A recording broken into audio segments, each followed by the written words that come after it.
بسم الله الرحمن الرحيم. ومن أحسن قولا ممن دعا إلى الله وعمل صالحا وقال إنني من المسلمين. إن عدة الشهور عند الله 12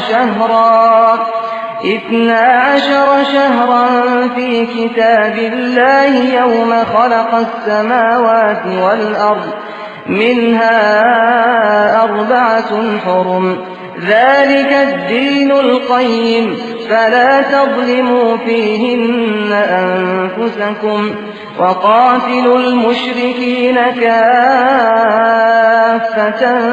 كما يقاتلونكم كافة واعلموا أن الله مع المتقين.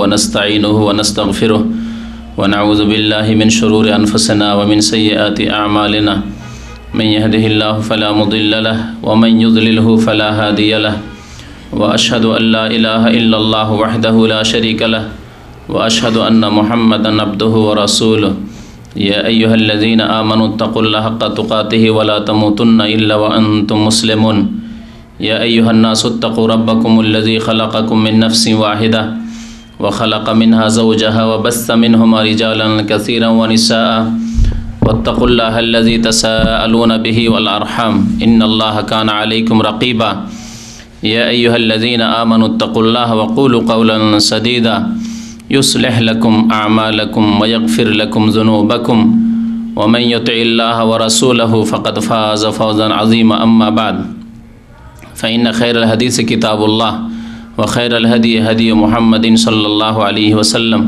وشر الأمور محدثاتها وكل محدثة بدعة وكل بدعة ضلالة وكل ضلالة في النار. أعوذ بالله من الشيطان الرجيم. بسم الله الرحمن الرحيم. وهم يسترخون فيها ربنا أخرجنا نعمل صالحا غير الذي كنا نعمل أولم نعمركم ما يتذكر فيه من تذكر وجاءكم النذير فذوقوا فما للظالمين من نصير. মহান আল্লাহর সমস্ত প্রশংসা, যে আল্লাহ পাক আমাদেরকে সৃষ্টি করেছেন, যিনি আকাশ জমিন সৃষ্টি করেছেন, যিনি রাত দিন সৃষ্টি করেছেন, যিনি জামানার মালিক, যিনি সব কিছুর মালিক, যার আদেশে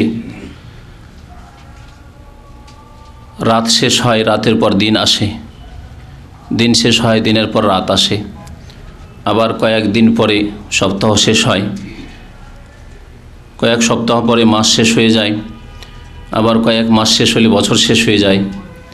এভাবে মানুষের জীবন শেষ হয়, এইভাবে দুনিয়া পৃথিবী শেষ হয়ে যাবে। সে আল্লাহরই সমস্ত প্রশংসা, যিনি এসব কিছুর মালিক একমাত্র। দরুদ ও সালাম নাজিল হোক প্রিয় নবী মুহাম্মদুর রাসূলুল্লাহ সাল্লাল্লাহু আলাইহি ওয়াসাল্লামের প্রতি, যিনি বিশ্বজাহানের জন্য সঠিক পথ দেখাতে এসেছিলেন। আল্লাহুম্মা সাল্লি আলাইহি আল্লাহুম্মা বারিক আলাইহি। আজকে 29শে জিলহজ 1428 হিজরি। 29-এর পরে 30 হতেও পারে, আবার নাও হতে পারে। এ হচ্ছে আরবি ইসলামী মাসের নিয়ম। নবী করিম সাল্লাল্লাহু আলাইহি ওয়াসাল্লাম বলেছেন, আশ-শাহরু হাকাযা ওয়া হাকাযা ওয়া হাকাযা, 3 বার বলেছেন। মাস মানে হচ্ছে মুহররম থেকে শুরু আর জিলহজের শেষ, এই হচ্ছে মাস। ইসলামে এই মাসই রয়েছে। এই মাস আল্লাহ পাক রব্বুল আলামিন এই মাসের কথা উল্লেখ করেছেন। এই মাসের কথাই নবী করিম সাল্লাল্লাহু আলাইহি সাল্লাম বলেছেন যে মাস হয় এইরকম এইরকম এইরকম, আরেকবার একটি আঙ্গুল কম করে বললেন, অর্থাৎ 30 হয় এবং 29 হয়, কোনো মাস 29 হয়, কোনো মাস 30 হয়। তো 29-এ যদি মাস শেষ হয়ে যায় তাহলে আজকেই হচ্ছে 1428 হিজরির শেষ দিন, যা শেষ হয়ে গেছে, সন্ধ্যা হতে শেষ হয়ে গেছে। আর যেহেতু সন্ধ্যা থেকেই চাঁদের সাথে এর সম্পর্ক, চাঁদ দেখার সাথে, আর যদি 30-এর মাস হয় তাহলে আর একটা দিন বাকি আছে। এই যে জামানা, সময়, এই সম্পর্কে আমরা বলতে পারছি যে আর একদিন বাকি আছে, বলতে পারছি যে একদিন হয়তো বাকি আছে। দু একদিন আর বেশি বাকি থাকলে তো ইয়াকিনের সাথে, দৃঢ়তার সাথে বলতে পারতাম, 28 তারিখে বলতাম যে আরও একদিন, 29 হলেও একদিন বাকি আছে। জামানা সম্পর্কে আমরা বলতে পারছি, মাস সম্পর্কে আমরা বলতে পারছি যে এর কিছুদিন বাকি আছে। কিন্তু আমাদের জীবন, আমাদের হায়াত, আমাদের বয়স, এ সম্পর্কে আমাদের পক্ষে বলা সম্ভব যে আমাদের বয়সের আর এতদিন বাকি আছে? পৃথিবীতে এমন কোনো বিচক্ষণ ব্যক্তি আছে যে কথা বলতে পারে যে আমার বয়সের এই 30 বছর গেল, 40 গেল, আরও 30-40 বাকি আছে? ইয়াকিনের সাথে, দৃঢ়তার সাথে বলতে পারবে? একদিন বাকি আছে এই কথাই বলতে পারবে? অসম্ভব।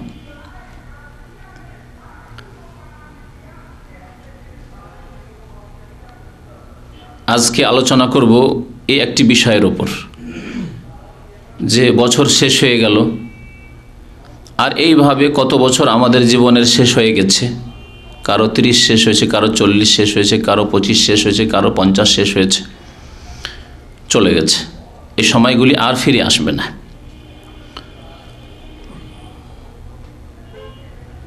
এতে থেকে আমরা কি শিক্ষা নিতে পারি? আর যে সময় সামনে আসছে এতে আমাদের করণীয় কি হওয়া উচিত? এই পৃথিবীতে আল্লাহ পাক রব্বুল আলামিন যে আমাদেরকে সময় দিয়েছেন, জীবন দিয়েছেন, তার ব্যবহার কেমন হওয়া উচিত? তাহলে আমরা সফল কাম হতে পারবো, কামিয়াব হতে পারবো। আল্লাহ পাক রব্বুল আলামিন সূরা ফাতিরের আয়াত নম্বর 37 ইরশাদ করেছেন যে জাহান্নামীরা যখন জাহান্নামে নিক্ষিপ্ত হবে, জাহান্নামে তাদেরকে ফেলে দেওয়া হবে, জ্বলতে থাকবে, তখন তারা চিৎকার করবে। ওয়াহুম ইয়াস্তারিখুনা ফিহা, জাহান্নামে তারা জ্বলন্ত অবস্থায় চিৎকার করবে। দুনিয়ার আগুনে মানুষ পড়তেই হুঁশ হারিয়ে ফেলে, আর ব্যথা কষ্ট বুঝতে পারে না, কোনো টের পায় না, হয় মরে যায়, না মরে গেলেও শ্বাসরুদ্ধ হয়ে বেহুশ হয়ে আছে, কোনো কিছু টের পায় না। কিন্তু জাহান্নামের আগুনে জ্বলতে থাকবে, জ্বলতে থাকবে, মওত আসবে না, মওত আসবে না। আল্লাহ পাক রব্বুল আলামিন ঘোষণা করে দিবেন জান্নাত এবং জাহান্নামের মাঝখানে, ইয়া আহলান নার, হে জাহান্নামী, হে জাহান্নামের অধিবাসীরা, শোনো, খুলুদুন ফালা মওত, তোমরা চিরকাল থাকবে এই জাহান্নামে, আর কোনো মওত নেই, মরণ নেই। কারণ মরে গেলেই আরাম পেয়ে যায়। মানুষ মনে করে দুনিয়ার ক্ষেত্রে যে মরে গেলেই আরাম পাবো, আসলে মরে গেলেই আরাম পাবে না দুনিয়াতে। দুনিয়ার মওত সম্পর্কে এটা মানুষের কিন্তু ধারণা, যখন খুব বেশি কষ্টে থাকে, হাই মরে যেতাম ভালো হতো, তার মানে মনে করে যে মরে গেলে এই দুনিয়ার যে বালা মুসিবত, বিপদ আপদ আছে, কষ্ট আছে, দুঃখ আছে, এসব থেকে অব্যাহতি পেয়ে যাব, মুক্তি পেয়ে যাব, আরাম পেয়ে যাব। কিন্তু আসলে আরাম পাবে না যদি সৎকর্মশীল না হয়, ইমানদার না হয়। আত্মহত্যা করে দিল, দিয়ে মনে করে যে আমি আরাম পেয়ে যাব, না, আরাম পাবে না। তবে ইমানদার সৎকর্মশীল যদি হয় আর আল্লাহর ইচ্ছায় তার মওত হয়, আল্লাহ পাক রব্বুল যখন মওত রেখেছেন তখন তার মওত আসলো, কিন্তু সে তার জন্য তাড়াহুড়া করলো না, আত্মহত্যা করলো না, তাহলে ইনশাআল্লাহ আরাম পাবে, কারণ সে কর্মক্ষেত্রে ভালো কাজ করেছে। তো জাহান্নামীরা চিৎকার করবে, চিল্লাবে, জ্বললেও মত আসবে না। আল্লাহ পাক রব্বুল আলামিন জান্নাতীদেরকে আবার ডেকে ঘোষণা করবেন, ইয়া আহলাল জান্নাতি, হে জান্নাতের অধিবাসীরা, খুলুদুন ফালা মত, তোমাদের জন্য সুসংবাদ রয়েছে যে চিরকাল তোমরা জান্নাতে বসবাস করবে, মত আসবে না। কারণ মত এসে গেলে, মতের কথা চিন্তা করলে এই সমস্ত স্বাদে তিক্ততা চলে আসে। আপনি দুনিয়ার কথা চিন্তা করুন, যতই সুন্দর বাড়ি ঘর তৈরি করুন, আর যতই সুন্দর গাড়ি আর নতুন গাড়ি খরিদ করুন, আর যতই সুন্দরী আপনার স্ত্রী থাক, আর যত সুন্দর সুন্দর ছেলেমেয়েরা থাক, আর ধন দৌলত থাক, যখনই মরণের কথা মনে হবে যে হঠাৎ যে কোনো সময় মরে যেতে পারি, তাহলে এই ভোগবিলাসের যত স্বাদ রয়েছে, যত মজা রয়েছে, তাতে তিক্ততা চলে আসবে। এক্ষুনি মরে গেলে সব শেষ।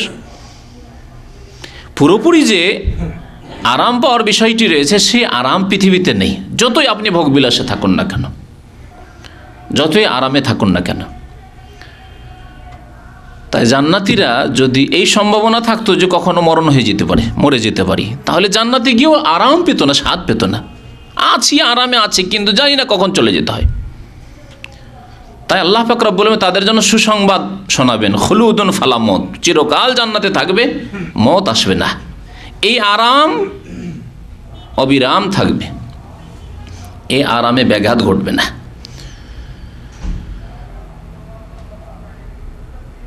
জাহান্নামীরা চিল্লাতে থাকবে, মনে করবে যে চিল্লালে একটা সমস্যার সমাধান হবে। বড় অপরাধীরা এরকম করে, বড় বড় জেলে যারা বড় অপরাধী, মারপিট করে, খুন করে, ইত্যাদি করে, ওই জেলের মধ্যেই করতে থাকে। কিছু একটা হবে, আর বেশি হোক আর কম হোক, যাই হোক, একটা কিছু হবে, রদবদল তো কিছু হবে। নিরাশ হয়ে গিয়ে, শাস্তি পেয়ে নিরাশ হয়ে গিয়ে এরকম কিছু করে। তো জাহান্নামের যারা আসামি, কয়েদি, তারাও এরকম করবে, চিৎকার করবে। আর ওই চিৎকার করতে করতে দরখাস্ত করবে আল্লাহর কাছে, রব্বানা, হে আল্লাহ, হে আমাদের পরওয়ারদিগার, পালনকর্তা, আখরিজনা, আমাদেরকে জাহান্নাম থেকে একবার বের করুন, বের করে দিন। কি জন্য? না'মাল সালিহান গায়রাল্লাযী কুন্না না'মাল, যা আমরা ভুল করেছি, অন্যায় কাজ করেছি, পাপের কাজ করেছি, সেসব পাপ আর করার জন্য বলছি না, ভালো কাজ করব। না'মাল সালিহান, ভালো কাজ, সৎ কাজ করে আসবো। গায়রাল্লাযী কুন্না না'মাল, যা দুনিয়াতে করতাম, এর আগে পাপ করতাম, অন্যায় করতাম, তা করব না। নামাজ ছেড়েছি, আল্লাহ নামাজ ছাড়বো না। রোজা রাখিনি, আল্লাহ এরকম কাজ আর করব না। যাকাত দিনি, আল্লাহ এরকম কাজ করব না। থাইল্যান্ডি খেলেছি, জুয়া খেলেছি, আল্লাহ আর কাজ করবো না। জেনা ব্যভিচার করেছি, আল্লাহ এরকম কাজ করব না। ফিল্ম দেখেছি, আল্লাহ এইসব পাপ আর করবো না। না'মাল গায়রাল্লাযী কুন্না না'মাল সালিহান গায়রাল্লাযী কুন্না না'মাল, ভালো কাজ করে আসবো, এরকম অপকর্ম পাপের কাজ করে আসবো না।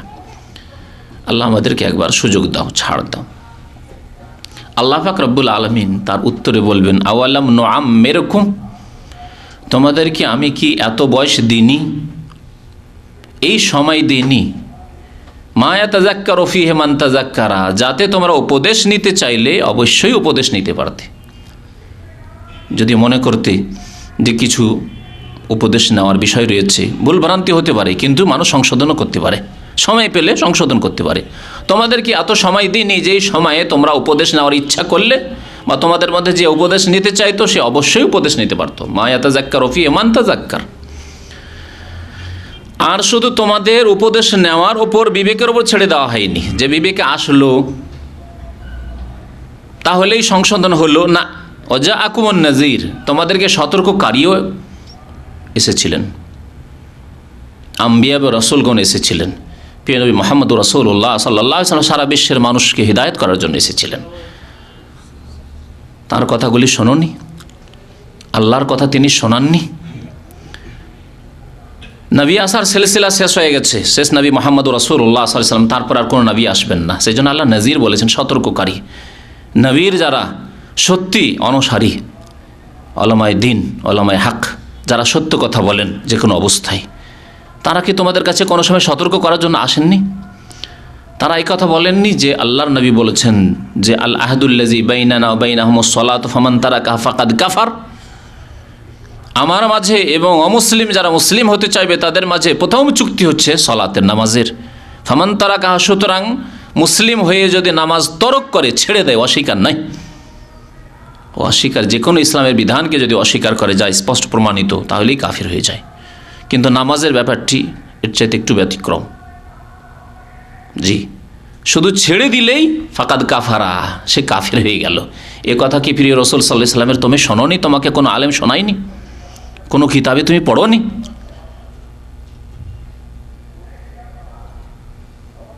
আল্লাহ পাক রব্বুল আলামিনের কোরআনে কারীমের এই বাণী কি তুমি সূরা তাওবায় কোনোদিন পড়োনি বা তোমাকে শোনানো হয়নি? ফাইন তাবু আকামুস সালাতা ওয়া আতাউজ যাকাতা ফাইখওয়ানুকুম ফিদ্দিন, তারা তওবা করে নামাজ কায়েম করে যাকাত প্রদান করে তাহলে তোমাদের দ্বীনি ভাই, আর যদি নামাজ কায়েম না করে তাহলে তোমাদের দ্বীনি ভাই নয়, মুসলিম ভাই নয়। এই কথা কি শোনানো হয়নি? ও জাআকুমুন নাযীর, আল্লাহ বলবেন তোমাদের কাছে সতর্ককারী আসেনি? তোমাদেরকে কি সতর্ক করা হয়নি যে জুয়া হারাম, ব্যভিচার জেনা হারাম? তোমাদেরকে কি কথা শোনানো হয়নি যে তোমাদের চোখের হিসাব দিতে হবে?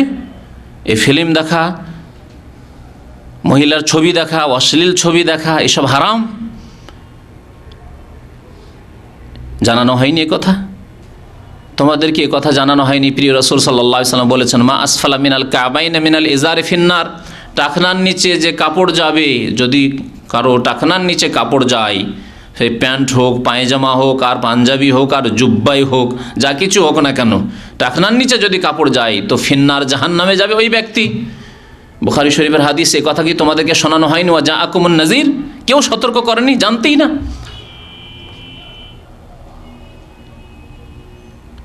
তোমাদের শুধু বিবেকের উপরে ছেড়ে দেওয়া হয়নি যে মনে আসলে উপদেশ নিলে, আর না হইলে নিলেন না। ওয়া জাআকুমুন নাযীর, উপরন্তু তোমাদের কাছে সতর্ককারী, সাবধানকারীও এসেছিলেন। ফাজুকু, যখন হয়ে গেছে তোমাদের, আল্লাহ বিবেক বুদ্ধিও দিয়েছিলেন, ভালো মন্দর পার্থক্য করার তৌফিক দিয়েছিলেন, আর তোমাদের কাছে আল্লাহ সতর্ককারী, সাবধানকারী আম্বিয়া রাসূলগণ পাঠিয়েছিলেন। উলামায়ে হক কোরআন এবং হাদিসের দাওয়াত নিয়ে, ইসলামের দাওয়াত নিয়েও পৌঁছেছিল তারা। ফাজুকু, সুতরাং জাহান্নামের আসাদন গ্রহণ করতে থাকো, জাহান্নামের মজা পেতে থাকো। ফাজুকু, জাহান্নামের শাস্তি তোমাদের জন্য অবধারিত। ফামালিজ জালিমিনা মিন নাসির, জালেমদের জন্য কেউ সাহায্যকারী নেই, জালেমের জন্য কেউ সাহায্যকারী নেই। তোমরা জালেম, নিজের উপর জুলুম করেছো, নিজের পরিবারের উপর জুলুম করেছো, তাদেরকে ইসলাম শেখাওনি, নামাজ শেখাওনি, নিজের আত্মীয় স্বজনদের উপর জুলুম করেছো, নিজের দেশের উপর জুলুম করেছো, নিজের জাতির উপর জুলুম, মুসলিম উম্মতের উপর জুলুম করেছো যে অধিকাংশই বেনামাজি মুসলিম। ফাজুকু ফামালিজ জালিমিনা মিন নাসির, জালেমদের কেউ সাহায্যকারী নেই, আল্লাহ এই ঘোষণা করে দেবেন। তো আল্লাহ পাক রব্বুল এই আয়াতে বয়সের কথা বলেছেন। এই যে আমাদের বয়স চলে যাচ্ছে সময়ের সাথে সাথে, কালের সাথে সাথে, বছরের সাথে সাথে, বছর গেল, 1 বছর গেল, বয়সের 1 বছর গেল। আমরা সাধারণত বলি যে আমার বয়স বেড়েছে, ছোট ছিলাম, অল্প বয়সের ছিলাম, এখন বেশি বয়সের হয়েছি, 40-এ পৌঁছে গেছি। কিন্তু আসলে আমাদের বয়স বাড়ে না, বয়স কি হয়? কমে। টোটাল বয়স যে আল্লাহ দিয়েছেন, 60 বছর দিয়েছেন, 70 বছর দিয়েছেন, আপনার বয়স 40 হয়ে গেছে, মানে 40 শেষ হয়ে গেছে, মাত্র 30 আছে। যদি 60 বছর বয়স হয়, প্রিয় নবী মুহাম্মদ রাসূলুল্লাহ সাল্লাল্লাহু আলাইহি ওয়াসাল্লামের বয়স যদি 63 হতে পারে, আবু বকর সিদ্দিক রাদিয়াল্লাহু তাআলা আনহুর বয়স যদি 63 হয়, ওমর রাদিয়াল্লাহু তাআলা আনহুর বয়স যদি 63 হয়, তাহলে আপনি তার বেশি আর কত আশা করছেন? আপনি কি আল্লাহর নবীর চাইতেও বেশি প্রিয় আল্লাহর কাছে?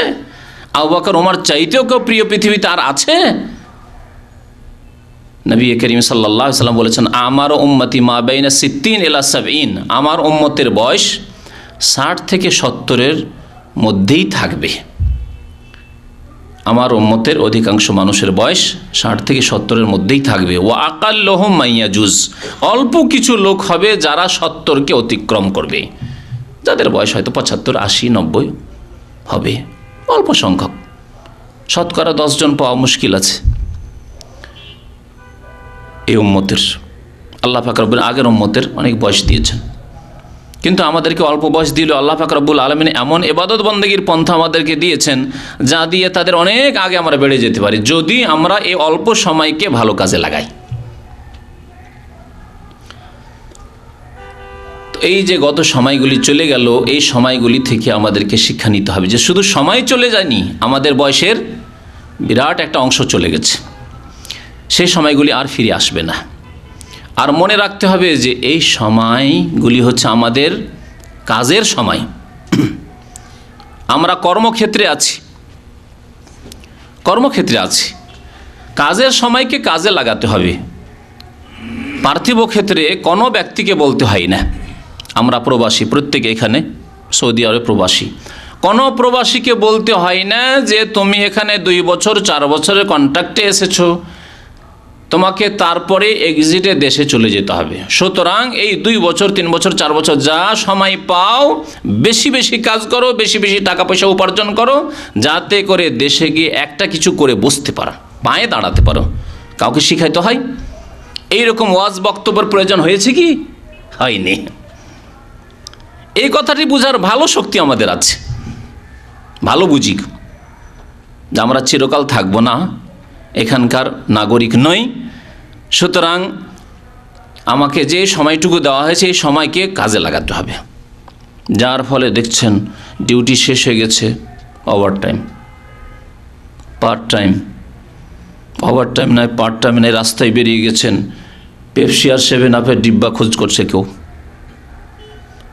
কেউ গাড়ি ধুইছে, কেউ আর কিছু করছে, কেউ রাস্তায় সিগন্যালের কাছে পানি বিক্রি করছে। দেখতে পাচ্ছেন কি জন্য? সময় আমার কাছে সীমিত। এই সময়ে আমার ওপর ঋণ আছে, 2 লাখ টাকা ঋণ করে এসেছি, তা পরিশোধ করতে হবে। ছেলে মেয়েদের বিয়ে শাদী দিতে হবে, বাড়ি নেই, কাঁচা বাড়ি আছে, একটা পাকা বাড়ি করতে হবে। ভালো একটা জায়গা শহরে নেই, গ্রামে বাড়ি, শহরে একটা জায়গা কিনতে হবে। সব হিসাব আছে আমাদের কাছে। এটা সাধারণ অশিক্ষিত মানুষ, নিরক্ষর, সেও এসব হিসাব করতে পারে, শিখাতে হয় না তাকে। দুনিয়ার ক্ষেত্রে আমরা কত চালাক পটু, কিন্তু দিনের ক্ষেত্রে, আখেরাতের ক্ষেত্রে, পরকালের ক্ষেত্রে আমাদেরকে বুঝালেও বুঝি না, আমাদেরকে বললে শুনি না, আর শুনলে মানি না, কাজে পরিণত করি না। কারণ কি?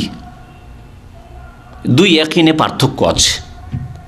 এই ইয়াকিন যে এখানে প্রবাসী জীবন এসেছি, ফিরে যেতেই হবে, ইয়াকিন আছে না?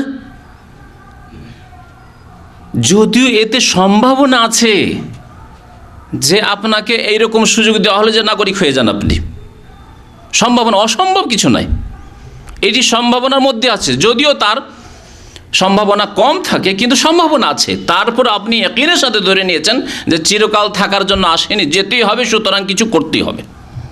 এই 2 বছর 4 বছরে কিছু একটা করে যেতেই হবে। আর যেখানে আখেরাতের কথা, মওতের কথা, মওত আসবেই, সামান্য সম্ভাবনা আছে যে যেতে হবে না, কিছু লোক আছে যাদেরকে যেতে হবে না, এরকম কিছু সম্ভাবনা আছে? অসম্ভব কারো থাকা এখানে।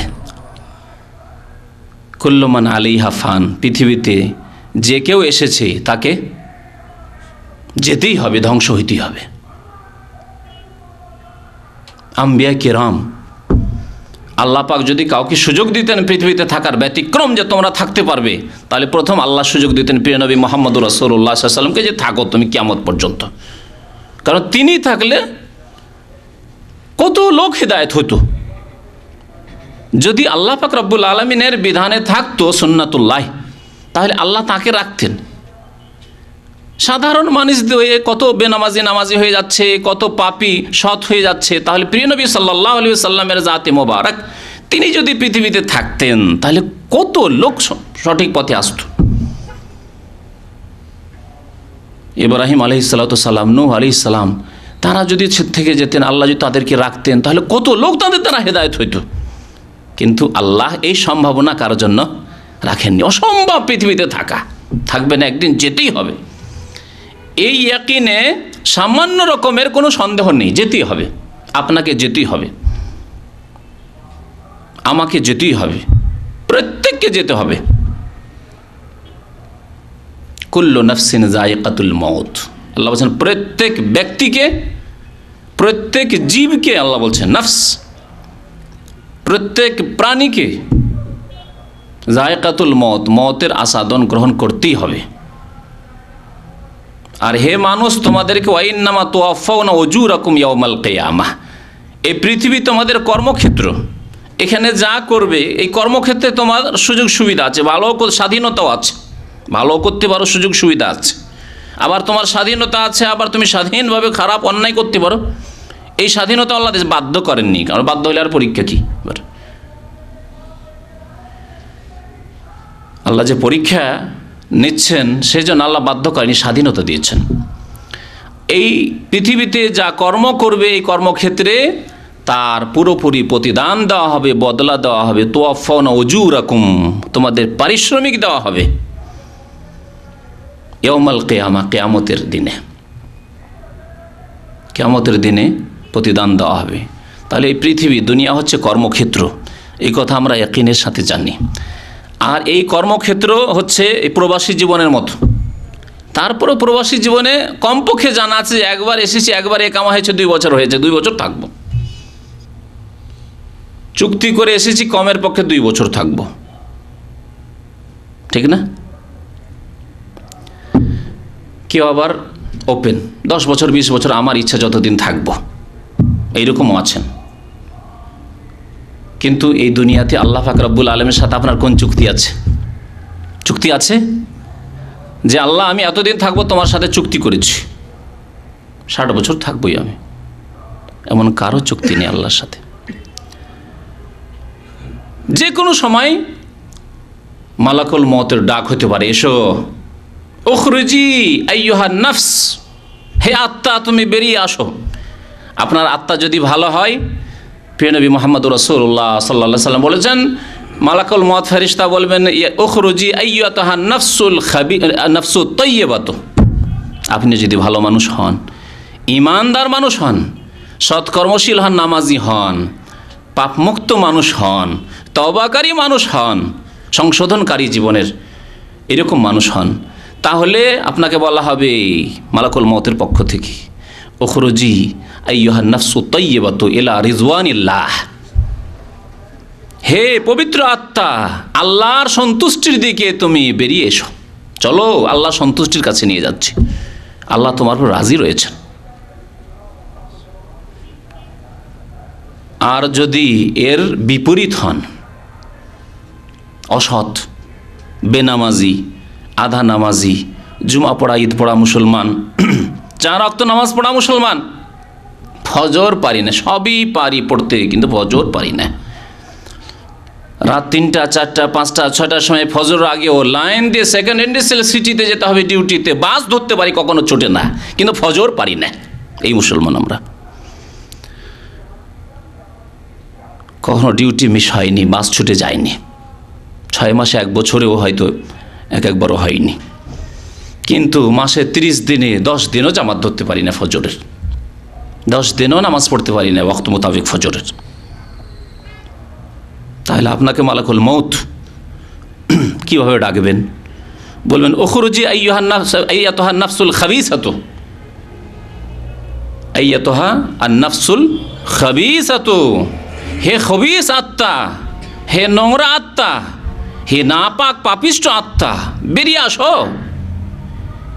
ইলা গযাবিল্লাহ ওয়া সাখাতিহি, আল্লাহর গজব আর আল্লাহর অসন্তুষ্টির দিকে বেরিয়ে আসো। চলো, আসামি।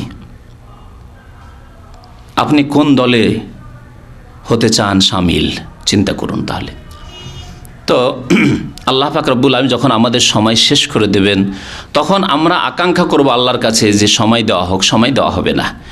আল্লাহ পাক সূরা মুমিনুনের আয়াত নম্বর 99 এবং 100-তে ইরশাদ করছেন, হাত্তা ইজা জা আহাদাহুমুল মউত। আগের ঘটনা যেটি সূরা ফাতিরের ছিল, তা ছিল জাহান্নামে যখন জ্বলতে থাকবে তখনকার দরখাস্ত। আর মওতের সময় আরেকটি দরখাস্ত করবে পাপিষ্ঠ গুনাহগার বেনামাজিরা। হাত্তা ইজা জা আহাদাহুমুল মউত, তাদের যখন মওতের সময় ঘনিয়ে আসবে, মালাকুল মওত হাজির হয়ে গেছে, আল্লাহর ফেরেশতাদেরকে অবলোকন করতে পেরেছে, যা আর বাঁচব না। কালা রব্বির জিউন, তখন বলে আল্লাহর কাছে দরখাস্ত করে, হে রব, হে পালনকর্তা, ইর জিউন, আমাকে ফিরিয়ে দিন, আমাকে ফিরিয়ে দেন দুনিয়াতে। সময় দেন। লাআল্লি আমালু সালিহান, কি জন্য? যে বাড়িঘর করতে বাকি আছে, মেয়ের বিয়ে দিতে বাকি আছে, চাকরিতে এখনও রিটায়ার হইতে 2-4-5 বছর বাকি আছে, সেরে আসে। এই জন্য সব কথা ভুলে যাবে, ভুলে যাবে, ভুলে যাবে স্ত্রীর কথা, ভুলে যাবে ছেলে মেয়েদের কথা। আজকাল অনেকে হজ করতে এসে আমাদের দেশে, ইন্ডিয়া বাংলাদেশের বিদাতি লোকদের ধারণা যে হজ করতে আসলে মেয়ের বিয়ে দিতে হবে, তারপরে আসতে হবে। হ্যাঁ, এই সময় স্মরণ থাকে। আর ফরজকে আপনি বিলম্ব করতে করতে করতে এমন বুড়ো হয়ে গেছেন যে চলতে পারেন না, সব কাজ অপরকে দিয়ে করাইতে হয়। পাথর মারো বাবা, আমার পাথরটা মেরে দিও, নড়াচড়া করতে পারেন না। এই বয়সে হজ করতে আসেন আমাদের দেশের মানুষরা। তখন এসব মনে থাকবে না। কি মনে হবে? যে এখন যে মুক্তির রাস্তা, মুক্তির রাস্তা হচ্ছে একমাত্র সৎকর্ম, নেক আমল ছাড়া উপায় নেই। বলবেন আল্লাহকে, লাআল্লি আমালু সালিহান, যাতে করে আমি নেক আমল করে আসতে পারি, সৎকর্ম করে আসতে পারি। ফিমা তারাক্তু, যা কিছু ছেড়ে এসেছি, ধন দৌলত, ছেলে মেয়েদের দিয়ে আসবো না, স্ত্রীকে দিয়ে আসবো না, ভাই বোনদের দিয়ে আসবো না, কিছুই রাখবো না, জমি জায়গা ধন টাকা পয়সা কিচ্ছু রাখবো না, সব তোমার রাস্তায় আল্লাহ দান করে আসবো। লাআল্লি আমালু সালিহান ফিমা তারাক্তু, এখানে এইভাবে দরখাস্তর কথা বলা হয়েছে। আর এক আয়াতে আল্লাহ পাক বলেছেন, বলবেন ফাআসাদ্দাকা ওয়া আকুম মিনাস সালিহিন, আল্লাহ সময় দাও, লাউলা আখারতানি ইলা আজালিন করিব, আল্লাহ যদি একটু সময় দাও, একটু সময়, আজালিন করিব, সামান্য সময় দাও। আল্লাহ মতের সময় দরখাস্ত করবে, বেশি সময় না দিলেও আজালিন করিব, সামান্য একটু সময় দাও। ফাআসাদ্দাকা, তাহলে সমস্ত সাদকা দান খেরাত করে চলে আসবো, মসজিদ মাদ্রাসা ইয়াতিমখানা আর দিনের খেদমত করে সব কিছু ওয়াকফ করে দিয়ে চলে আসবো ইসলামের জন্য। ওয়া আকুম মিনাস সালিহিন, আর সৎকর্মশীলদের অন্তর্ভুক্ত হয়ে যাব, নেক লোকদের সামিল হয়ে যাব। এই বলে দরখাস্ত করবে ওই ব্যক্তি, যে ব্যক্তি এখন মৃত্যু মুখে পতিত হয়েছে, মরণের সম্মুখীন হয়েছে। আল্লাহ বলবেন কাল্লা, এই দরখাস্ত যখন করবে ওই সময়, তখন আল্লাহ বলবেন কখনো হইতে পারে না, এই সময় দেওয়া যাবে না, কারণ এখন ইয়াকিন হয়ে গেছে, এতদিন ইয়াকিন হয়নি, সন্দেহ ছিল। এই দুই ইয়াকিনে পার্থক্যের কথা বলছিলাম। দুই ইয়াকিনে পার্থক্য কেন? প্রবাসী জীবনে চলে যেতে হবে এই দেশ ছেড়ে, এই ইয়াকিন আছে, এজন্য কর্মতৎপর, আপনি মেহনত করছেন, পরিশ্রম করছেন। কিন্তু দুনিয়া ছেড়ে চলে যেতে হবে, মত আসবে, তারপরে কোথায় যাচ্ছেন? আখিরাত। এই ইয়াকিন যদি এই প্রবাসী জীবন থেকে চলে যেতে হবে এইরকমই ইয়াকিন হতো, তাহলে আমাদের আমল এত খারাপ হইতো না। তাহলে আসল রোগ কোথায়? আসল রোগ রয়েছে ঈমান বিল আখিরা, পরকালের প্রতি বিশ্বাসেই ত্রুটি রয়েছে। আখিরাতের প্রতি ঈমানেই আমাদের দুর্বলতা রয়েছে। কারো দুর্বলতা রয়েছে, আর কেউ একেবারে গাফেল রয়েছেন, আর কেউ নামে মাত্র আসলে জাতিগত বিশ্বাস, আসলে অন্তর থেকে বিশ্বাস নয়। শুনি এসব কথাবার্তা, শুনেছি বাস, মা বলে, খালারা বলে, বাবা বলে, ওই আমার দাদা বলতেন, এইরকম জাতিগত মুসলমান, ইমানি মুসলমান নয়, আর আমলের মুসলমান নয়। তাই পার্থক্য। না, দুনিয়ার ক্ষেত্রে আমরা এত তৎপর, এত সজাগ, আর আখিরাতের ক্ষেত্রে এত গাফিল কেন? আপনি কমের পক্ষে মুসলমান হইতে বাঁচতে হবে। আল্লাহ বলছেন ওয়ালা তামুতুন্না ইল্লা ওয়া আনতুম মুসলিমুন, হে হতভাগা, কমপক্ষে মুসলমান হইতে মরো। কমপক্ষে যদি মুসলিম হয়ে মরতে পারো তো থার্ড ক্লাস হইলেও তো থার্ড ক্লাসে জান্নাতি হবে। কিন্তু আপনি নামাজ ছাড়া অবস্থায় 5 ওয়াক্ত নামাজের 1 ওয়াক্ত যদি ছেড়ে দিয়ে আপনি মরেন, তাহলে আপনি কুফরের অবস্থায় মরলেন। এটি কি মানুষের কথা? আল্লাহ এবং রাসূলের কথা। দলিল একটু আগে একটি বললাম, বহু দলিল রয়েছে, এবং সাহাবায়ে কেরামদের ইজমা ছিল। আমাদের নামাজের সংশোধন হয়ে গেলে বাকি জীবনের সংশোধন ধীরে ধীরে হয়ে যেত। বাস্তব পরীক্ষিত, যার ফজরের নামাজের সংশোধন হয়ে গেছে, তার বাকি অন্য অন্য আমলের সংশোধন ধীরে ধীরে অবশ্যই হবে। সে চিন্তা করতে বাধ্য হবে যে এত ঠান্ডায়, এত শীতে ফজর পড়তে যাচ্ছি, আর টাকনার নিচে কেন কাপড় রেখে আমি জাহান্নামে যাব? আমি এত কষ্ট করে ফজর নামাজ এই জন্যই তো পড়ছি, আমি জান্নাতে নেব, জাহান্নাম থেকে বাঁচবো, তাহলে আবার টাকনার নিচে কাপড় করে আমি জাহান্নামে কেন যাব? এই প্রশ্ন অবশ্যই তার মনে জাগবে। ফজর নামাজ এত শীতের, ইচ্ছা করে না, কম্বলের নিচে থেকে বেরোতে, সেই সময় আপনি ফজর নামাজ যে যাচ্ছেন আপনি এত কষ্ট করে, তাহলে আপনি চিন্তা করতে অবশ্যই বাধ্য হবেন ধীরে ধীরে যখন 5 ওয়াক্ত কায়েমি নামাজ পড়বেন, যে আমি কেন ফিল্ম দেখবো রাতে বসে বা দিনেই, ফিল্ম দেখে কেন আমি জাহান্নামে যাব, কেন হারাম খাবো, আমি কেন বেঈমানি করব, মানুষের হক নিয়ে যাব, জাহান্নামে যেতে হবে। নামাজ রোজা দিয়েও আমি মুক্তি পাবো না যদি মানুষের হক আমার উপর থেকে যায়, ধার কর্জ থেকে যায়, আর যদি পরিশোধ না করি, তাহলে সমস্ত রকমের সংশোধন আপনার করতে বাধ্য করবে আপনার নামাজ। তাই আল্লাহ বলেছেন ইন্নাস সালাতা তানহা আনিল ফাহশায়ে ওয়াল মুনকার, নিঃসন্দেহে নামাজ মানুষকে অশ্লীল কাজ থেকে আর সমস্ত রকমের অন্যায় পাপের কাজ থেকে বিরত রাখে। বাস্তব সত্য কথা। কিন্তু নামাজ পড়ার মতো নামাজ পড়তে আন্তরিকতার সাথে, আল্লাহর সন্তুষ্টির জন্য আর পরকালের মুক্তির জন্য, দুনিয়া এবং আখেরাত আমার সুখী হবে, আমার ছেলে মেয়েদের সুখী হবে যদি আমি 5 ওয়াক্ত নামাজ কায়েম করি। শুধু তাই নয়, আমরা যদি নামাজ পড়ি মুসলিম জাতি হিসাবে, তাহলে এই জাতিকে আল্লাহ সম্মানিত করবেন। আজকে কাফেরদের পৃথিবীতে নেতৃত্ব কেন, মুসলিমদের নেতৃত্ব কেন ছিনিয়ে নেওয়া হইল? যদি দেখেন, এর পিছনে কারণ হচ্ছে আমাদের নামাজ ছেড়ে দেওয়া। আল্লাহ বলছেন তোমাদেরকে শক্তিশালী করব, খেলাফত দান করব। আল্লাযীনা ইন মাক্কান্নাহুম ফিল আরদি আকামুস সালাহ, তাদেরকে যদি আমি পৃথিবীতে শক্তিশালী করি, ক্ষমতা দিই, তাহলে তারা আকামুস সালাহ, প্রথম কাজ নামাজ কায়েম করবে। আর আমাদের অধিকাংশ, বিশেষ করে যারা সচ্ছল পরিবারের মানুষ ও উচ্চশিক্ষিত মানুষ, আপার লেভেলের মানুষ, নেতৃত্বের মানুষ, তাদের অধিকাংশই নামাজের ধার ধারে না।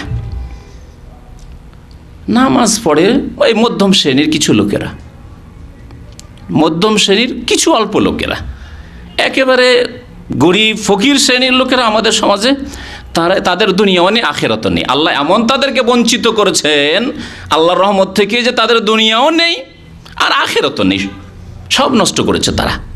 আরে আল্লাহ দুনিয়া দেয়নি তো কমপক্ষে আখেরাতের জন্য যদি মেহনত লাগাতো আবু হুরায়রার মতো, আসহাবে সুফফার মতো, তাহলে আল্লাহ দুনিয়াতে হয়তো সুখী করে দিতেন। সে কষ্ট করলো, তার ছেলে মেয়েদেরকে আল্লাহ সুখী করে দিতেন, আর আখেরাতে তো অবশ্যই সুখী করতেন আসহাবে সুফফার মতো, তাই না? কিন্তু আমাদের দেশে যারা একেবারেই গরিব দরিদ্র মানুষ, যারা দিন মজুর করে, রিক্সা চালক, ভ্যান চালক, বেবি চালায় যারা, তারপরে যারা ওই আপনার ফুটপাতে বসবাস করে, তাদের দুনিয়াও নেই, আখেরাতও নেই, কিচ্ছু নেই। দুনিয়াতেও অশান্তি, আর যেহেতু নামাজ রোজার কিছুরই ধার ধারে না, ধর্মকর্ম নেই, ইসলাম নেই, সেই জন্য তাদের আখেরাতও নেই। ওমা লাহুম ফিল আখিরাতি মিন খালাক, খাসিরাত দুনিয়া ওয়াল আখিরা। আল্লাহ বলছেন এদের সম্পর্কে, এদের দুনিয়াও গেল আর আখেরাতও গেল, সব কিছুই গেল। আর পয়সাওয়ালারা মনে করছে যে আমরা তো অভাব মুক্ত, কেন রোজা রাখবো, বাড়িতে খেতে নাই। অনেক মুরতাদ এরকম কথাবার্তা বলে, ইসলামের সাথে ঠাট্টা মজাক করে, যার বাড়ি খেতে নেই তারা রোজা রাখবে, সারাদিন কেন অনাহারে থাকবো। এরা তো মনে করছে যে আয়াহাসাবু আন্নামা আলাহু আখলাদা, তার ধন সম্পদ চিরকাল তাকে এখানে রাখবে নাকি? চিরকাল রাখবে? কখনো না। যেতেই হবে, আপনি ধনী হলেও যেতে হবে, আর আপনি নেতা হলেও যেতে হবে, হ্যাঁ, আর আপনি আলেম জ্ঞানী হলেও যেতে হবে, সবকে যেতে হবে। তো নবী করিম সাল্লাল্লাহু আলাইহি সাল্লামের দু একটি হাদিস শোনায় এই সম্পর্কে, যে আমাদেরকে জবাবদেহি করতে হবে। আখেরাত সম্পর্কে চিন্তাশীল আমরা কখন হব? যখন জবাবদেহির চিন্তা হবে আমাদেরকে, যে আমরা কি এমনিতে সৃষ্টি করা হয়নি। আফা হাসিবতুম আন্নামা খালাকনাকুম আবাসা, তোমরা কি এই ধারণা পোষণ করো, তোমাদেরকে এই চিন্তাধারা যে তোমাদেরকে উদ্দেশ্যবিহীন আমি সৃষ্টি করেছি, অনর্থক সৃষ্টি করেছি। ওয়া আন্নাকুম ইলাইনা লা তুরজাউন, আমার কাছে ফিরে আসতে হবে না? অবশ্যই ফিরে যেতে হবে। এই ইয়াকিনের সাথে, এই ইয়াকিনকে আরও সুন্দর করুন, আর এমন ইয়াকিন করুন যেমন চোখের সামনে একটি আপনি বিপদ দেখছেন, তখন বিপদ থেকে বাঁচার জন্য আপ্রাণ চেষ্টা করছেন। রাস্তা বন্ধ, দরজা বন্ধ, তাহলে এমার্জেন্সি গেট খুঁজছেন যে কী করে আমি বাঁচবো, দুর্ঘটনা হয়ে গেছে। যেমন এই সম্পর্কে চোখে দেখা মুসিবতের সময় ইয়াকিন আছে, সেই রকমই আপনি ইয়াকিন করুন। প্রত্যেক মুসলিমকে ইয়াকিন করা উচিত যে আখিরাত সামনে, মত সামনে, কবরের দিকে আমাদের কদম বাড়তে আছে। এ কথাটিও এর সাথে চিন্তা করুন। হাদিসটি বলার আগে বলি যে আচ্ছা, আমরা দেখেন আমাদের জীবন শুরু হয়েছে আমাদের বাড়ি থেকে। জন্মগ্রহণ করেছেন নিজ বাড়িতে, আর বাড়ি মাশাআল্লাহ পয়সাওয়ালা মানুষ, আপনার বাবার বাড়ি পেয়েছেন অথবা নিজেই বাড়ি ঘর বানিয়েছেন, সুন্দর বাড়ি ঘর বানিয়েছেন। এই বাড়ি থেকে আপনি জার্নি সফর শুরু করে দিয়েছেন, কিন্তু আর এই সফর কোন দিকে যাচ্ছে? আপনার কবরের দিকে যাচ্ছে, কবরের দিকে যাচ্ছে। যত সময় যাচ্ছে, যে সময়গুলি চলে যাচ্ছে, বছর চলে গেল, নতুন বছর শুরু হলো, কোন দিকে? বাড়ির দিকে কাছাচ্ছেন না কবরের দিকে কাছাচ্ছেন? কবরের দিকে আপনি কাছিয়ে যাচ্ছেন, কবরের দিকে চলে যাচ্ছেন। সুতরাং সেখানকার জন্য প্রস্তুতি নিতে হবে। আল্লাহ বলছেন ওয়া আন্নাকুম ইলাইনা লা তুরজাউন, আমার কাছে তোমাদেরকে ফিরে আসতে হবে না, অবশ্যই ফিরে আসতে হবে এবং জবাব দিতে হবে। শুনুন এই সম্পর্কে তিরমিজির হাদিস, আব্দুল্লাহ বিন মাসউদ রাদিয়াল্লাহু তাআলা আনহু বলছেন যে কালা রাসূলুল্লাহ সাল্লাল্লাহু আলাইহি ওয়াসাল্লাম, রাসূলুল্লাহ সাল্লাল্লাহু আলাইহি ওয়াসাল্লাম ইরশাদ করেছেন লা তাজুলু কাদামা আবদিন ইয়াউমাল কিয়ামাহ, কোনো বান্দার পা নড়বে না আল্লাহর দরবার থেকে কিয়ামতের দিনে। অন্য হাদিস রয়েছে লা তাজুলু কাদামা ইবনে আদম ইয়াউমাল কিয়ামাহ, কোনো আদম সন্তানের, শুধু মুসলিম না, কি মুসলিম, কি কাফের, কি ফাসিক, কি সৎ অসৎ, প্রত্যেক ব্যক্তি, প্রত্যেক আদম সন্তান, লা তাজুলু কাদামা আবদিন ইয়াউমাল কিয়ামাহ, কিয়ামতের দিনে আল্লাহর দরবার থেকে, আল্লাহর সামনে থেকে বিচার দিবসে তার এক কদম নড়াতে পারবে না, এক পা সরাতে পারবে না। কতক্ষণ? হাত্তা ইউসআলা আন খামস, যতক্ষণ পর্যন্ত 5টি প্রশ্ন না করা হবে। 5টি প্রশ্ন করা হবে। এগুলি হচ্ছে মোটা মোটা প্রশ্ন, গুরুত্বপূর্ণ। এক প্রশ্নের মধ্যে রয়েছে অনেক কিছু, একটি প্রশ্নের উত্তরে অনেক কিছু রয়েছে। আর না হলে এক একটি আমল হিসাবে প্রশ্ন হবে, নামাজের হিসাব হবে, রোজার হবে, হজের হবে, জাকাতের হবে, ইত্যাদি ইত্যাদি, মাতা পিতার সেবার হবে, আপনার মানুষের সাথে আচরণের হবে, আদান প্রদানের হবে, এগুলি আলাদা আমল সম্পর্কে প্রশ্ন। আর এই প্রশ্নগুলি হচ্ছে আপনার, এই 5টি প্রশ্ন আপনার জীবন সম্পর্কে। নবী করিম সাল্লাল্লাহু আলাইহি ওয়াসাল্লাম বলছেন আন উমরিহি ফিমা আফনা, প্রথম প্রশ্ন হবে তোমার বয়স কত ছিল? মানে আল্লাহ তুমি আমাকে যথেষ্ট সময় দিয়েছিলে, আল্লাহ 70 বছর বেঁচেছিলাম, 60 বছর বেঁচেছিলাম। আল্লাহ বলবেন তোমার বয়সের হিসাব দাও। আব্দুল্লাহ, আব্দুর রহমান, আব্দুল আজিজ, তোমার বয়সের হিসাব দাও। আন উমরিহি ফিমা আফনা, কি কাজে আপনি ব্যয় করেছেন এই বয়সকে, কি করেছেন আপনি? বাল্য জীবন আল্লাহ মাফ করে দেবেন, 14-15 বছর আল্লাহ নাহি মাফ করে দিলেন, আগেই মাফ করার ঘোষণা করে দিয়েছে। রফিয়াল কালাম আন সালাসা, 3 শ্রেণীর মানুষ থেকে আল্লাহ পাক রব্বুল আলামিনের কলম উঠিয়ে নেওয়া হয়েছে। ওয়া আনিস সাগীরে, তার মধ্যে এক হচ্ছে আনিস সাগীর, নাবালক নাবালিকা, হাত্তা ইয়াবলুগা বা হাত্তা ইয়াকবুরা, যতক্ষণ পর্যন্ত সাবালক না হবে। কিন্তু 14 বছর 15 বছরে যখন আপনার সাবালক হওয়ার লক্ষণগুলি চলে এসেছিল, তখন থেকে শুরু করে হিসাব দিতে ফিমা আফনা, এই সারা বয়সকে কি কাজে লাগিয়েছিলে, জবাব দাও। মালিকের হিসাব যদি থাকে 1 মাসের হিসাব, আর ডেলি ডেলি যদি না লিখে রাখেন, তো 1 মাসের হিসাব দেওয়া মুশকিল, 1 মাসের হিসাব দেওয়া মুশকিল।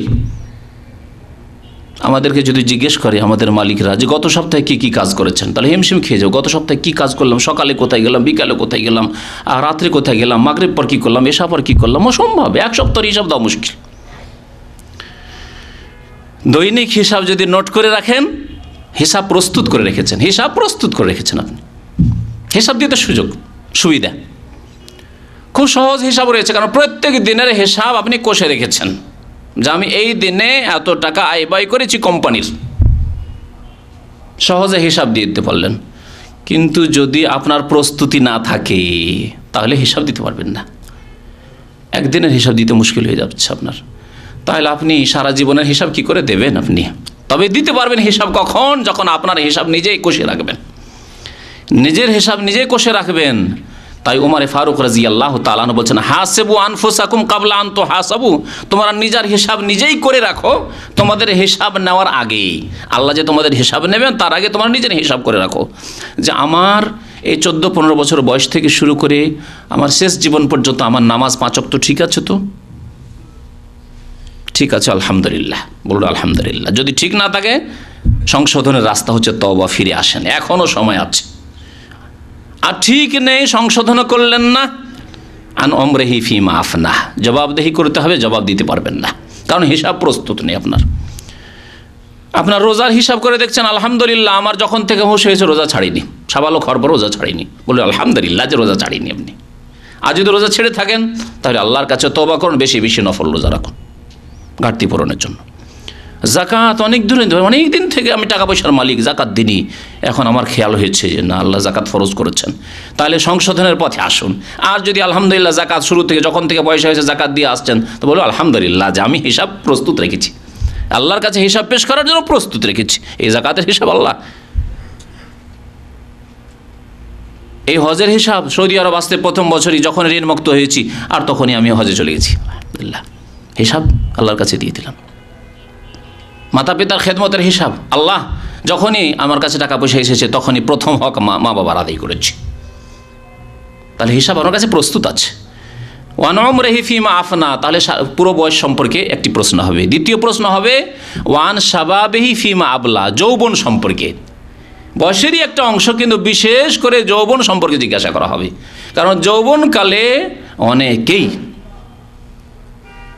বাঁকা হয়ে যায়, বক্রপথে চলে যায়, যদি ভালো তরবিয়ত না পায়, প্রশিক্ষণ না পায়, বাবা মার যদি ভালো শিক্ষা না পায়, অথবা বাবা মার শিক্ষা হয়তো ভালো কিছু পেয়েছিল কিন্তু যেখানে শিক্ষা প্রতিষ্ঠানে স্কুলে পাঠিয়েছে সেখানে গিয়ে ভালো শিক্ষা পেল না, ভালো আদব কায়দা শিখলো না, সেখানে গিয়ে যৌবনকালে যুবক যুবতী একসাথে ক্লাস, কলেজ ইউনিভার্সিটিতে, বাড়িতে বাবা তো মাশাআল্লাহ হুজুর, বাবা মাশাআল্লাহ একবারে চিল্লে দেওয়া লোক, কিন্তু পাঠাইলেন আপনি কোথায়?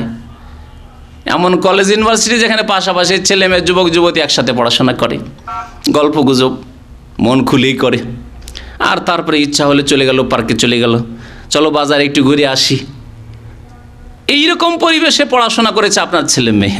আর এর উপরে আরও বিপদ যদি আপনি কাফের দেশে পড়ার জন্য পাঠিয়ে দেন, এ লেভেল পড়া হইলো আর তো ইন্টারন্যাশনাল স্কুলে পড়াশোনা হচ্ছে না, আর আমার ছেলে যে ব্রোস্টেড খেয়ে মানুষ হয়েছে আর এখানে যে খাবার খেয়ে মানুষ হয়েছে, বাংলাদেশে কি ঢাকায় তো আর থাকতে পারবে না, আর এইসব দেশে তো মুশকিল, তাহলে কোথায় পাঠাইতে হবে? ছেলেই পরামর্শ দিচ্ছে যে আমাকে আমেরিকা পাঠিয়ে দাও পড়ার জন্য, আমাকে ব্রিটেনে পাঠিয়ে দাও, ফ্রান্সে পাঠিয়ে দাও, জার্মানিতে পাঠিয়ে দাও, দিলেন পাঠিয়ে, মেয়েকেও পাঠিয়ে দিলেন, বহু লোক আছে মুসলিম, লা ইলাহা ইল্লাল্লাহ, কেমন করে পাঠাইতে পারে? আমার কাছে একজন বাংলাদেশি এমবিবিএস ডাক্তার, মাশাআল্লাহ, চেহারা দেখে তো বোঝা যাচ্ছে না, কিন্তু কথাবার্তা সুন্দর লাগলো। তিনি এসে বললেন যে আমার প্রত্যেকটা ছেলে যখন এখানে এ লেভেল শেষ করলো বাংলাদেশে পাঠিয়ে দিলাম পড়ার জন্য, কারণ আমি জানি যে পশ্চিমা দেশে কী অবস্থা, ওখানে আমার ছেলেকে যদি পাঠায় ছেলে কখনো ভালো হয়ে ফিরে আসবে না, ধ্বংস হয়ে যাবে, ধ্বংস হয়ে যাবে ছেলে। এই মাত্র 2-4 সপ্তাহ আগে এসে আমাকে এই কথা বলে গেলেন। তাই যাও বাবা, কষ্ট করেই পড়ো, দেশে গিয়ে পড়ো, মেহনত করে, ওখানে তোমাকে পড়তে হবে, আমি ওই পশ্চিমা দেশে তোমাকে পাঠাবো না। একটি ছেলেও পাঠায়নি। পক্ষান্তরে বহু মুসলিম এখানে আছে, মেয়েকে একা পাঠিয়ে দিয়েছে পশ্চিমা দেশে। কি করে? সেই ডাক্তার সাহেব বললেন এরা সাক্ষী, এদের অনেক আমার পরিচিত ভাইরা রয়েছেন যারা এই দামামে ছিলেন, যারা পশ্চিমা দেশে চলে গেছেন, তারাও সাক্ষী, যারা ওই দেশ ওই সব দেশকে তালাক দিয়ে চলে এসছেন, ফিরেও চলে এসছেন, তারাও বহু সাক্ষী রয়েছে আমার কাছে। তারা বলছেন সেখানে হোস্টেলে ছেলে মেয়ে যুবক যুবতী একসাথে একই বিল্ডিংয়ে থাকে, একই হোস্টেলে থাকে, পাশাপাশি রুম, আর এরও কোনো বিচিত্র নেই যে একই রুমে, কারণ স্বাধীনতা, ব্যক্তি স্বাধীনতা আছে। তাদের কথা হলো যে ধর্ম এখানে, ধর্ম কোথায়? ধর্ম এখানে, আবার ধর্ম মুখে কোথায়? হাতে কোথায় ধর্ম? হ্যাঁ, যৌন স্বাধীনতায় আবার ধর্ম কিসের আছে? হ্যাঁ, মিলনে আবার ধর্ম কিসের আছে? ওখানে আবার ধর্ম, জেনা টেনা এইসব কি আছে? ওইসব নেই, ধর্ম এখানে। কত বড় শয়তানি কথা! এই অবস্থায় আপনি আপনার ছেলে মেয়েদেরকে কী করে আপনি পাঠাচ্ছেন ওই সব জায়গায়? তাহলে আপনার ছেলে ধ্বংস হয়ে যাবে।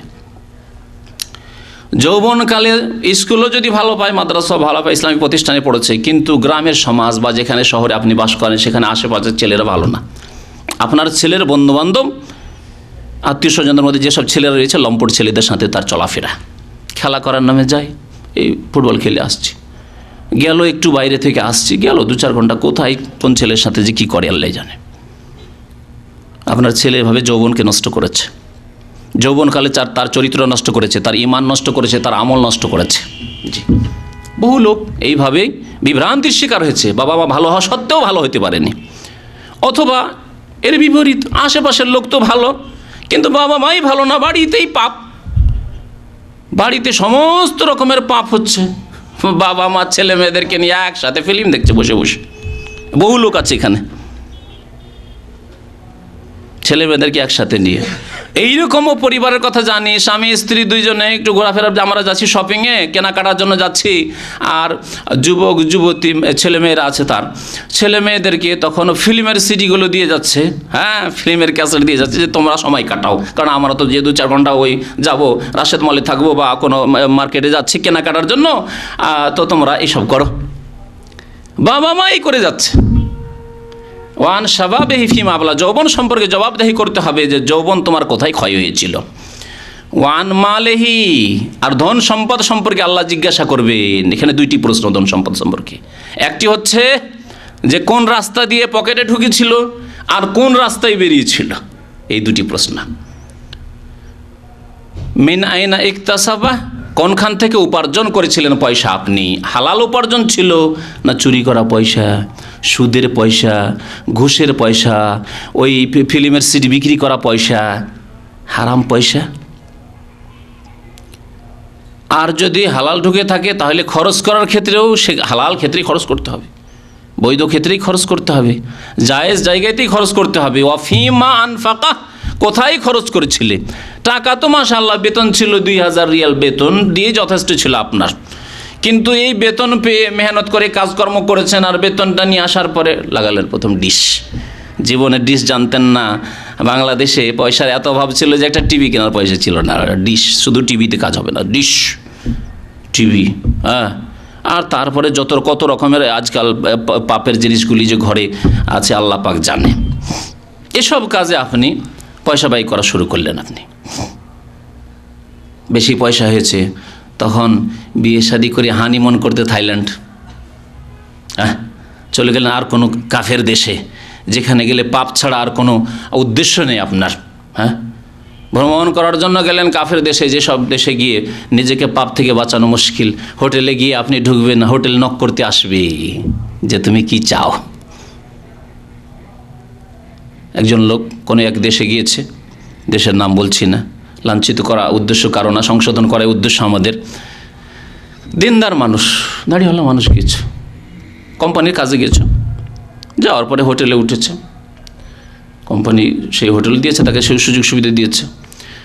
আর ভুল করে হোক আর যাই হোক না কেন, এক মহিলা এসে নক করছে, যুবতী এসে নক করছে, বলছে আমাকে আপনার কাছে পাঠানো হয়েছে।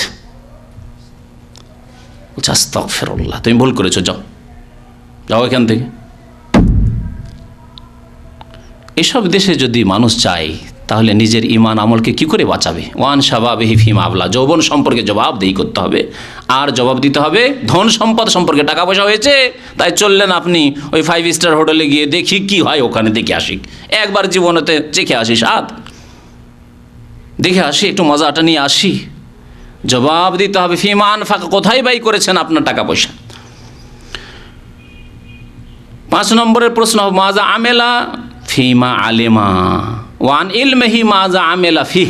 আরেকটি হাদিস রয়েছে, ইলম সম্পর্কে, বিদ্যা সম্পর্কে জিজ্ঞাসা করা হবে। তাহলে প্রথম জিজ্ঞাসা হবে যে বিদ্যা হাসিল করেছিলে কিনা, আর কোন বিদ্যা হাসিল করেছিলে।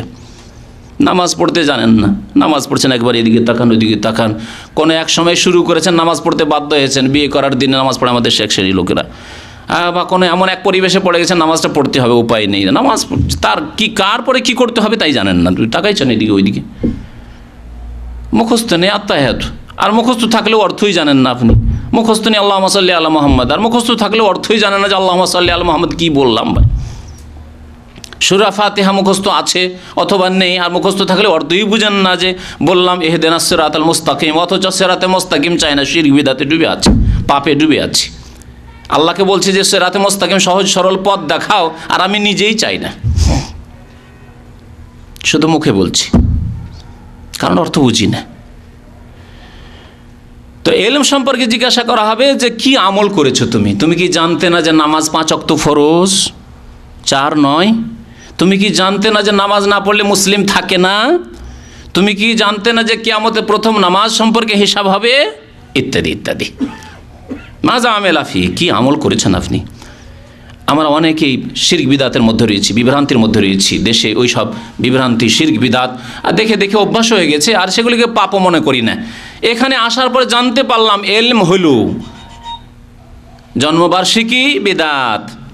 হ্যাঁ, তারপরে অমুসলিমদের ধর্মীয় যেসব অনুষ্ঠান রয়েছে সেসব অংশ নেওয়া হারাম, জায়েজ নয়। তাদের সাদৃশ্যতা অবলম্বন করা, তাদের অন্তর্ভুক্ত হওয়ার শামিল।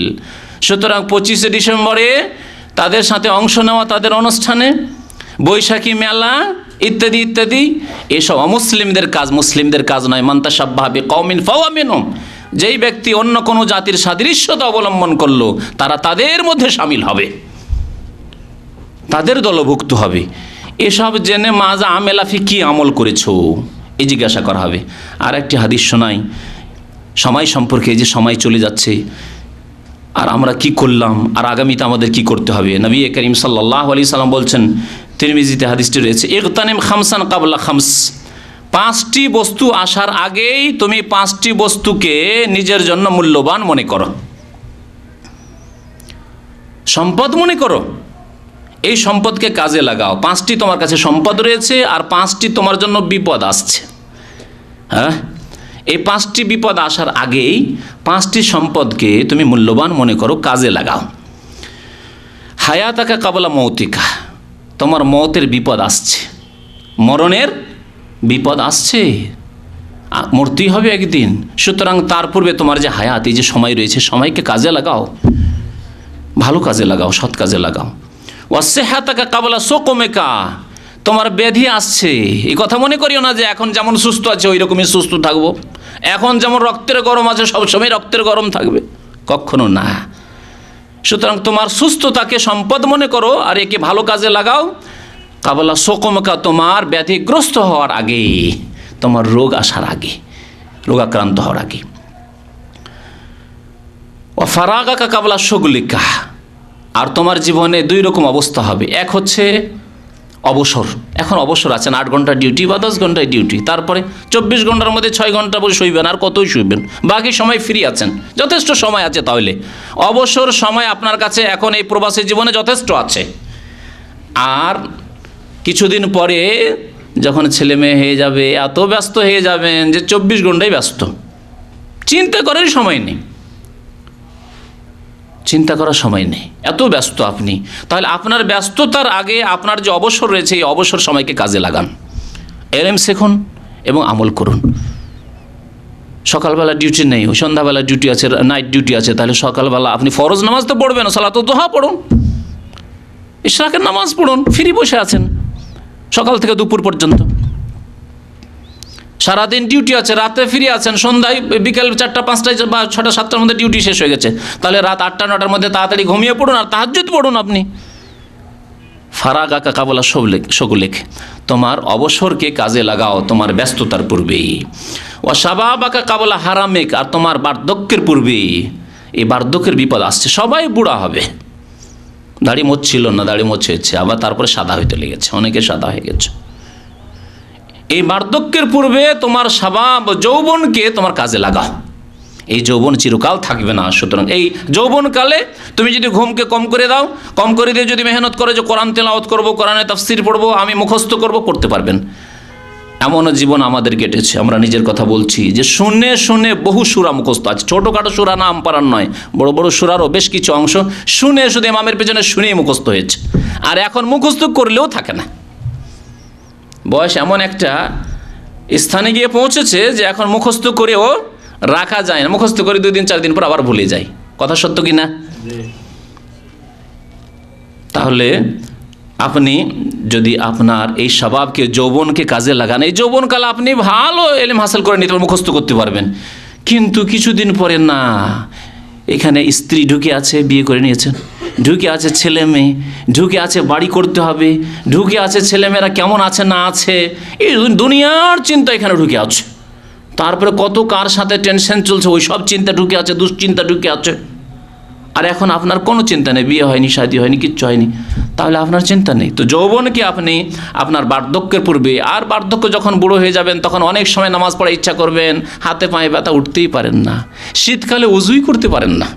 এখন যদি 10 বার করেও দিনে উজু করেন কিছুই হবে না, আপনার রক্তে গরম আছে। তাহলে বার্ধক্যের পূর্বে আপনার যৌবনকে কাজে লাগান। ওয়া গিনাকা কাবলা ফাকরিক, এখন মাশাআল্লাহ সচ্ছল আছেন, দিনের খেদমতে যদি অনেক টাকা একটা অংশ যদি দিয়ে দেন আপনি, মাসে যথেষ্ট ইনকাম হচ্ছে আপনার, কোনো অসুবিধা নেই, দিতে পারবেন আপনি। যদি 100 রিয়ালও দিয়ে দেন, কেউ যদি 2000 রিয়াল ইনকাম করেন, 100 রিয়াল যদি আল্লাহর রাস্তায় আমি এটা ব্যয় করে দিলাম, কোনো অসুবিধা আছে? কোনো অসুবিধা নেই। কিন্তু এমন একটা সময় যে আপনার ফাকর, দারিদ্র চলে আসলো, অভাব চলে আসলো, তখন আপনার 100 রিয়ালই অনেক মূল্য। আপনি কোনো রকমে আপনার সংসার চালাতে পারছেন না, তখন 10টি টাকা খরচ করা মুশকিল হয়ে গেছে। তখন ভাবছেন যে আল্লাহ তোমার রাস্তায় কিছু কাজ কাম করতাম, দিনের খেদমত করতাম, একটা মসজিদ তৈরি করতাম, একটা মাদ্রাসা করতাম, একটা ইসলামিক লাইব্রেরি গ্রামে করার ইচ্ছা হচ্ছে, পয়সা নেই। তাহলে গিনাকা কাবলা ফাকর, তোমার দরিদ্রতার পূর্বে তোমার সচ্ছলতাকে তুমি কাজে লাগাও। হিসাব করতে বলেছেন নিজের নবী করিম সাল্লাল্লাহু আলাইহি সাল্লাম বলেছেন, জ্ঞানী ব্যক্তি ওই আলকাইয়াসু মান দানা নাফসাহ, জ্ঞানী ব্যক্তি ওই ব্যক্তি যে ব্যক্তি নিজের হিসাব নিজেই করে, নিজের হিসাব নিজেই করে। ও আমেলা লেমা বাদাল মৌত, আর মরণের পরের জন্য কাজ করে, মরণের পরের জন্য জ্ঞানী মানুষ কাজ করে। এখনই অনেক উদাহরণ দিয়ে বললাম যে দুনিয়ার জন্য আমরা কাজ করছি, জানছি সেই জন্য এই সম্পর্কে যে করলে কতটা আমার ফায়দা আছে। তাহলে আপনি আখেরাত যেখানে চিরকাল থাকতে হবে, আর দুটো স্থান, এমন নয় যে যাকে এদেশে পোষাইলো না তার এক দেশ চলে যাব। আজকাল আছে না, সৌদি আরবে এসেছিলাম প্রবাসী জীবনে, এখানে পোষাইলো না, যাও দেশে গিয়ে একটা কুয়েতের ভিসা নিয়ে চলে আসবো, কুয়েতে চলে আসবো, দিনারে ইনকাম করব, অনেক টাকা। এইখানে পোষাইলো না, চলে গেলাম মালয়েশিয়া, চলে গেলাম, ইত্যাদি ইত্যাদি মেলা ক্ষেত্র আছে। দেশেই কিছু করলাম, চাকরি করে পোষালো না, ব্যবসা করবো, এখন স্বাধীনভাবে ব্যবসা করব, কেউ কিছু বলতে পারবে না যে ডিউটিতে আসলে না কেন, আজকে লেট কেন, এই তো সেই, কেউ বলার থাকবে না, ইত্যাদি ইত্যাদি। কিন্তু আখিরাতে দুটো স্থান, ফামান যুহজিহা আনিন নারি ওয়া উদখিলাল জান্নাহ, জাহান্নাম থেকে যদি আপনি পরিত্রাণ পেয়ে যান আর জান্নাতে যেতে পারেন, তাহলে ফাকাদ ফাজ, তাহলে আপনি কামিয়াব হয়ে গেলেন, সফল কাম হয়ে গেলেন। আর না হলে উপায় নেই, দ্বিতীয় কোনো জায়গা নেই, শান্তির আর কোনো জায়গা নেই। তাই হিসাব করতে বলেছেন আলকাইয়াসু মান দানা নাফসাহ, জ্ঞানী ব্যক্তি ওই ব্যক্তি যে ব্যক্তি নিজের হিসাব নিজেই করে। ও আমেলা লেমা বাদাল মত, আর মরণের পরের জীবনের জন্য কাজ করে। ওয়াল আজিজু মান ইত্তাবা নাফসাহু হাওয়াহা, আর দুর্বল, মনের দিক দিয়ে দুর্বল মানুষ ওই ব্যক্তি যেই ব্যক্তি বড় বড় আশা তো করে কিন্তু কর্ম করে না, আশা করে। আজকাল মুসলিমদের অবস্থা এরকম, মুরজিয়া, বড় বড় আশা আকাঙ্ক্ষা নিয়ে বসে আছে যে আরে লা ইলাহা ইল্লাল্লাহ মুহাম্মদুর রাসূলুল্লাহ যখন পড়েছি, আর যখন আমরা মুসলিম, তো একদিন জান্নাতে যাব, কি আশা ধরেন। অথচ কুফুরের অবস্থায় আছে নামাজ না পড়ার কারণে, পাপে ডুবে আছে। তো এইরকম হলে হবে না। ওয়াতামান্না আলাল্লাহ, আল্লাহর কাছে বড় বড় আশা নিয়ে বসে আছে। উমর ইবনে খাত্তাব রাদিয়াল্লাহু তাআলা আনহু ওই হাদিসটি বলছিলাম, হাসিবু আনফুসাকুম ক্বাবলা আন তুহাসাবু, তোমরা নিজের হিসাব আগেই করো, তোমাদের হিসাব হওয়ার আগে। ওয়া তাজাইয়ানু লিল আরজিল আকবার, আল্লাহর সামনে যে তোমাদেরকে পেশ করা হবে হিসাবের জন্য, তার আগেই তোমরা নিজে সজ্জিত হয়ে যাও, আমলের দ্বারা সজ্জিত হয়ে যাও। ওয়া ইন্নামা ইয়াখিফুল হিসাবু ইয়াউমাল কিয়ামা, কিয়ামতের দিনে হিসাব কার হালকা হবে? আলামান হাসাবা নাফসাহু ফিদ দুনিয়া, পৃথিবীতে যে নিজের হিসাব নিজে করে রাখবে যে আমি কোন পানির মাছ, কেমন আমলের লোক, আমি কি ধার্মিক মানুষ, আমি কি 5 ওয়াক্ত নামাজি মানুষ, আমি কি কাবিরা গুনাহ থেকে বেঁচে থাকা মানুষ, না কাবিরা গুনাহতে ডুবে থাকা মানুষ। নিজের হিসাব যে নিজেই করতে পারবে সেই ব্যক্তির জন্য কিয়ামতের হিসাব হালকা হবে। মাইমুন বিন মেহরান রহমতুল্লাহ আলাই তিনি বলতেন, লা ইয়াকুনুল আবদু তাকিয়ান, কোনো বান্দা মুত্তাকি হতে পারবে না, পরেজগার হতে পারবে না, হাত্তা ইউহাসিবা নাফসা, যতক্ষণ পর্যন্ত নিজের হিসাব নিজেই না করবে। নিজের হিসাব নিজেই, যে এই মাসে তুমি 5 ওয়াক্ত নামাজ জামাত সহকারে পড়তে পেরেছো কিনা, নিজের হিসাব করছো। তোমার তাকবীরে উলা, তাকবীরে তাহরিমা ছুটেছে নাকি। সালাফে সালেহিনরা এইরকম হিসাব করতেন। সাইয়্যিদ ইবনে আল মুসাইয়্যিব রাহমাতুল্লাহ আলাইহি তিনি তার জীবনে কোনোদিন কোনো নামাজির পিঠ দেখেননি, গর্দন দেখেননি। তার জীবনীতে সত্য কথা লেখা হয়েছে যে তিনি নামাজ পড়তে গিয়ে মসজিদে কোনো মানুষের পিঠ বা গর্দন দেখেননি। তার মানে কি, দ্বিতীয় কাতারে জীবনে নামাজ পড়েননি তিনি। কারো গর্দন দেখার সুযোগ হয়নি, প্রথম কাতারে সবসময় নামাজ পড়েছে।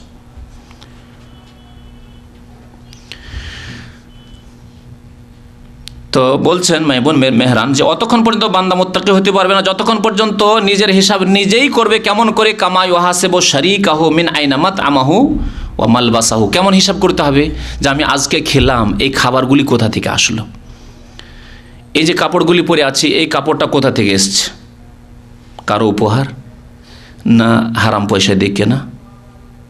জি। আজকে আমার ছেলে মেয়েদেরকে খাওয়াইলাম, এই যে খাওয়াইলাম, গোস্ত কিনে নিয়ে আসলাম কোন টাকা দিয়ে, মাছ কিনে নিয়ে আসলাম কোন টাকা দিয়ে, হালাল পয়সা দিয়ে না হারাম পয়সা দিয়ে? আমি চাউলের বস্তা কিনে নিয়ে আসলাম হারাম পয়সা দিয়ে না হালাল পয়সা দিয়ে, ইত্যাদি। আমি যে এই যে জুস নিয়ে আসলাম এলো চুরি করা না হালাল, মালিকের কাছ থেকে চুরি করেছি? এই যে মোবাইল আমি ব্যবহার করছি, আমার এটা টাকা দিয়ে কেনা না একজনের পড়ে গেল আর উঠিয়ে নিলাম? এইভাবে যতক্ষণ পর্যন্ত হিসাব না করবে অতক্ষণ পর্যন্ত কোনো ব্যক্তি মুত্তাকি হতে পারবে না। আর জান্নাত কার জন্য প্রস্তুত করা হয়েছে? আল্লাহ কোরআনে কি বলেছেন? ওয়াইদাত লিল মুত্তাকিন। মুত্তাকি আল্লাহ ভীরুদের জন্য, আল্লাহর ভয়ভীতি যাদের অন্তরে আছে তাদের জন্য আল্লাহ জান্নাত প্রস্তুত করেছেন। ওয়াইদাত লিল মুত্তাকিন। নিজের হিসাব কেমন করে করতে হবে আরেকটি কথা তিনি বলেছেন, কামা ইউহাসিবু শারীকাহু। যেমন নিজের পার্টনারের হিসাব নিচ্ছেন না, পার্টনার দুইজনে যদি বিজনেস করেন তো তার উপরে ছেড়ে দেন না পুরোপুরি, আপনি হিসাব করছেন যে ও বেশি নিয়ে গেল নাকি, না আমাকে বেশি দিল নাকি, হিসাব দেখছেন আপনি, প্রত্যেক মাসে হিসাব দেখছেন, আয় ব্যয় দেখছেন, যে শুধু আমার উপরে শুধু ব্যয়টা চাপিয়ে দিল না আয় ব্যয় দুটোই পেশ করলো, দেখছেন আপনি? তাহলে দুনিয়াতে যেভাবে আপনি হিসাব করছেন আপনার শরীকের সাথে, আপনার পার্টনারের সাথে, ব্যবসায়ী পার্টনারের সাথে, ঠিক তেমনই আপনি নিজের হিসাব যদি করেন তাহলে আপনি মুত্তাকি হতে পারবেন। আলোচনা এখান থেকে এই বিষয়ের উপর শেষ করে দিচ্ছি। আর আগামী সপ্তাহে যদি আল্লাহ পাক রব্বুল আলামিন ইচ্ছা করেন তো হয়তো অন্য বিষয়ের উপর আলোচনা করব, সময়ও হয়ে গেছে। আর একটি গুরুত্বপূর্ণ বিষয় রয়েছে, মহরম শুরু হচ্ছে, মহরম সম্পর্কে আশুরা। আজকে যেহেতু সময় যথেষ্ট হয়ে গেছে, যদিও নিয়ত ছিল যে সংক্ষেপে আশুরা সম্পর্কে বলে দেবো, কিন্তু আলহামদুলিল্লাহ আশুরা আসার আগে অর্থাৎ 9-10 মহরম আসার আগে আরেকটি সপ্তাহ মঙ্গলবার পাওয়া যাবে, ইনশাআল্লাহ তাআলা আগামী সপ্তাহে আলোচনা হবে। তবে আজকে যেহেতু বছরের শেষ, সেজন্য যদি আপনাদের প্রশ্ন থাকে তো প্রশ্নের জবাব দেব।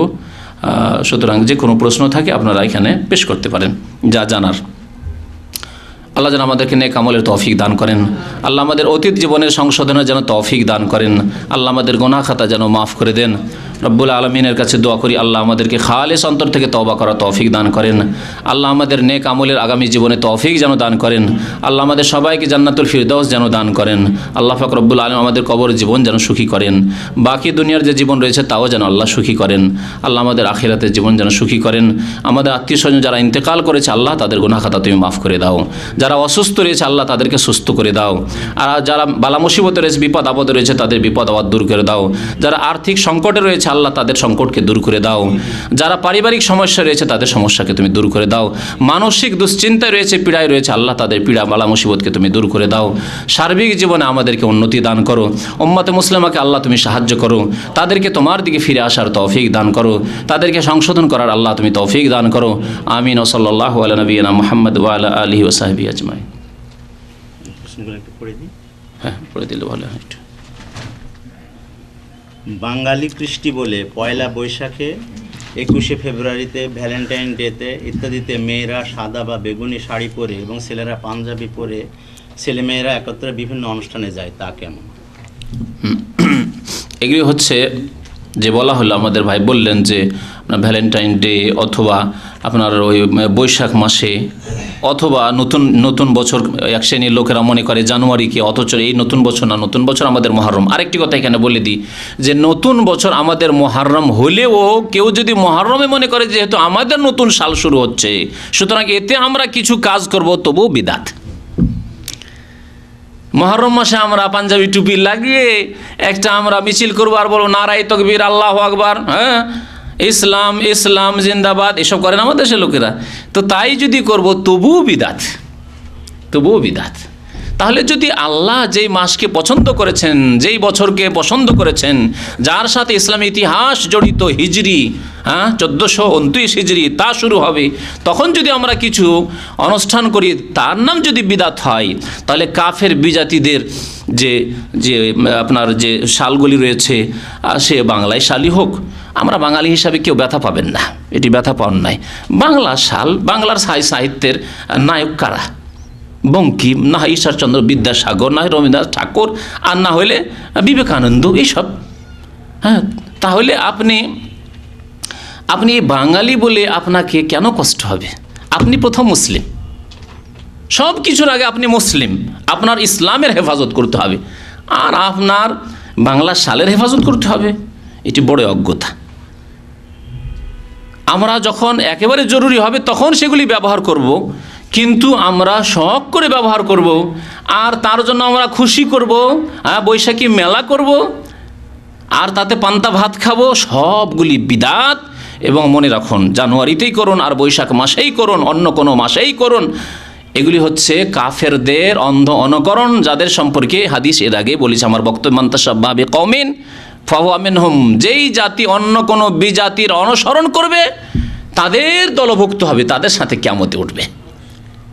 বেনামাজি যেমন কারণ, হামান আর ফেরাউন, উবাই বিন খালাফের সাথে উঠবে, কেউ যদি এইসব আচার অনুষ্ঠান করে তাহলে তাদের সাথে উঠবে। কেউ কি পছন্দ করেন যে আপনি রবীন্দ্রনাথ ঠাকুরের সাথে উঠবেন, আপনি বঙ্কিম চ্যাটার্জির সাথে উঠবেন? এসব পছন্দ করেন? হাই রে মুসলিম, যদি তাই পছন্দ করেন তো আপনার ব্যাপার। ছেলেমেয়েরা একত্রে এইসব অনুষ্ঠান, বহু পাপ তাতে হচ্ছে। তার মধ্যে প্রথম কথা, এই অনুষ্ঠানই বিদাত। যদি ছেলেরা আলাদা করে, মেয়েরাও আলাদা করে, সৌদি আরবের মতো পরিবেশ রয়েছে। আর এখানে বৈশাখী মেলা এক শ্রেণীর লোকেরা গত বছরে করলো, তার আগে একবার তাড়া খেলো হাইয়ার লোকেরা, পুলিশরাও তাড়াও দিল, তাদেরকে ধরলো এইসব বাঙালিরা এই বৈশাখী মেলা করতে গিয়ে। তো এসব এখানেও চেষ্টা করে এরা পাপ করার, মানে দেশকেও তো নাপাক করেছেই, কিন্তু এই দেশটাকেও নাপাক করার এই চেষ্টা করে ফাসিক লোকেরা। কথা হচ্ছে যেখানে করুক না কেন, যদি ছেলেমেয়েদের আলাদা আলাদা করে তবুও বিদাত। আর যদি ছেলেমেয়েরা পুরুষ মহিলা সব একসাথে করে তাহলে পাপের ওপরে আরও পাপ বেড়ে যায়, পাপের ওপর আরও পাপ বেড়ে যায়। এইসব জায়েজ নয়, হারাম ইসলামে।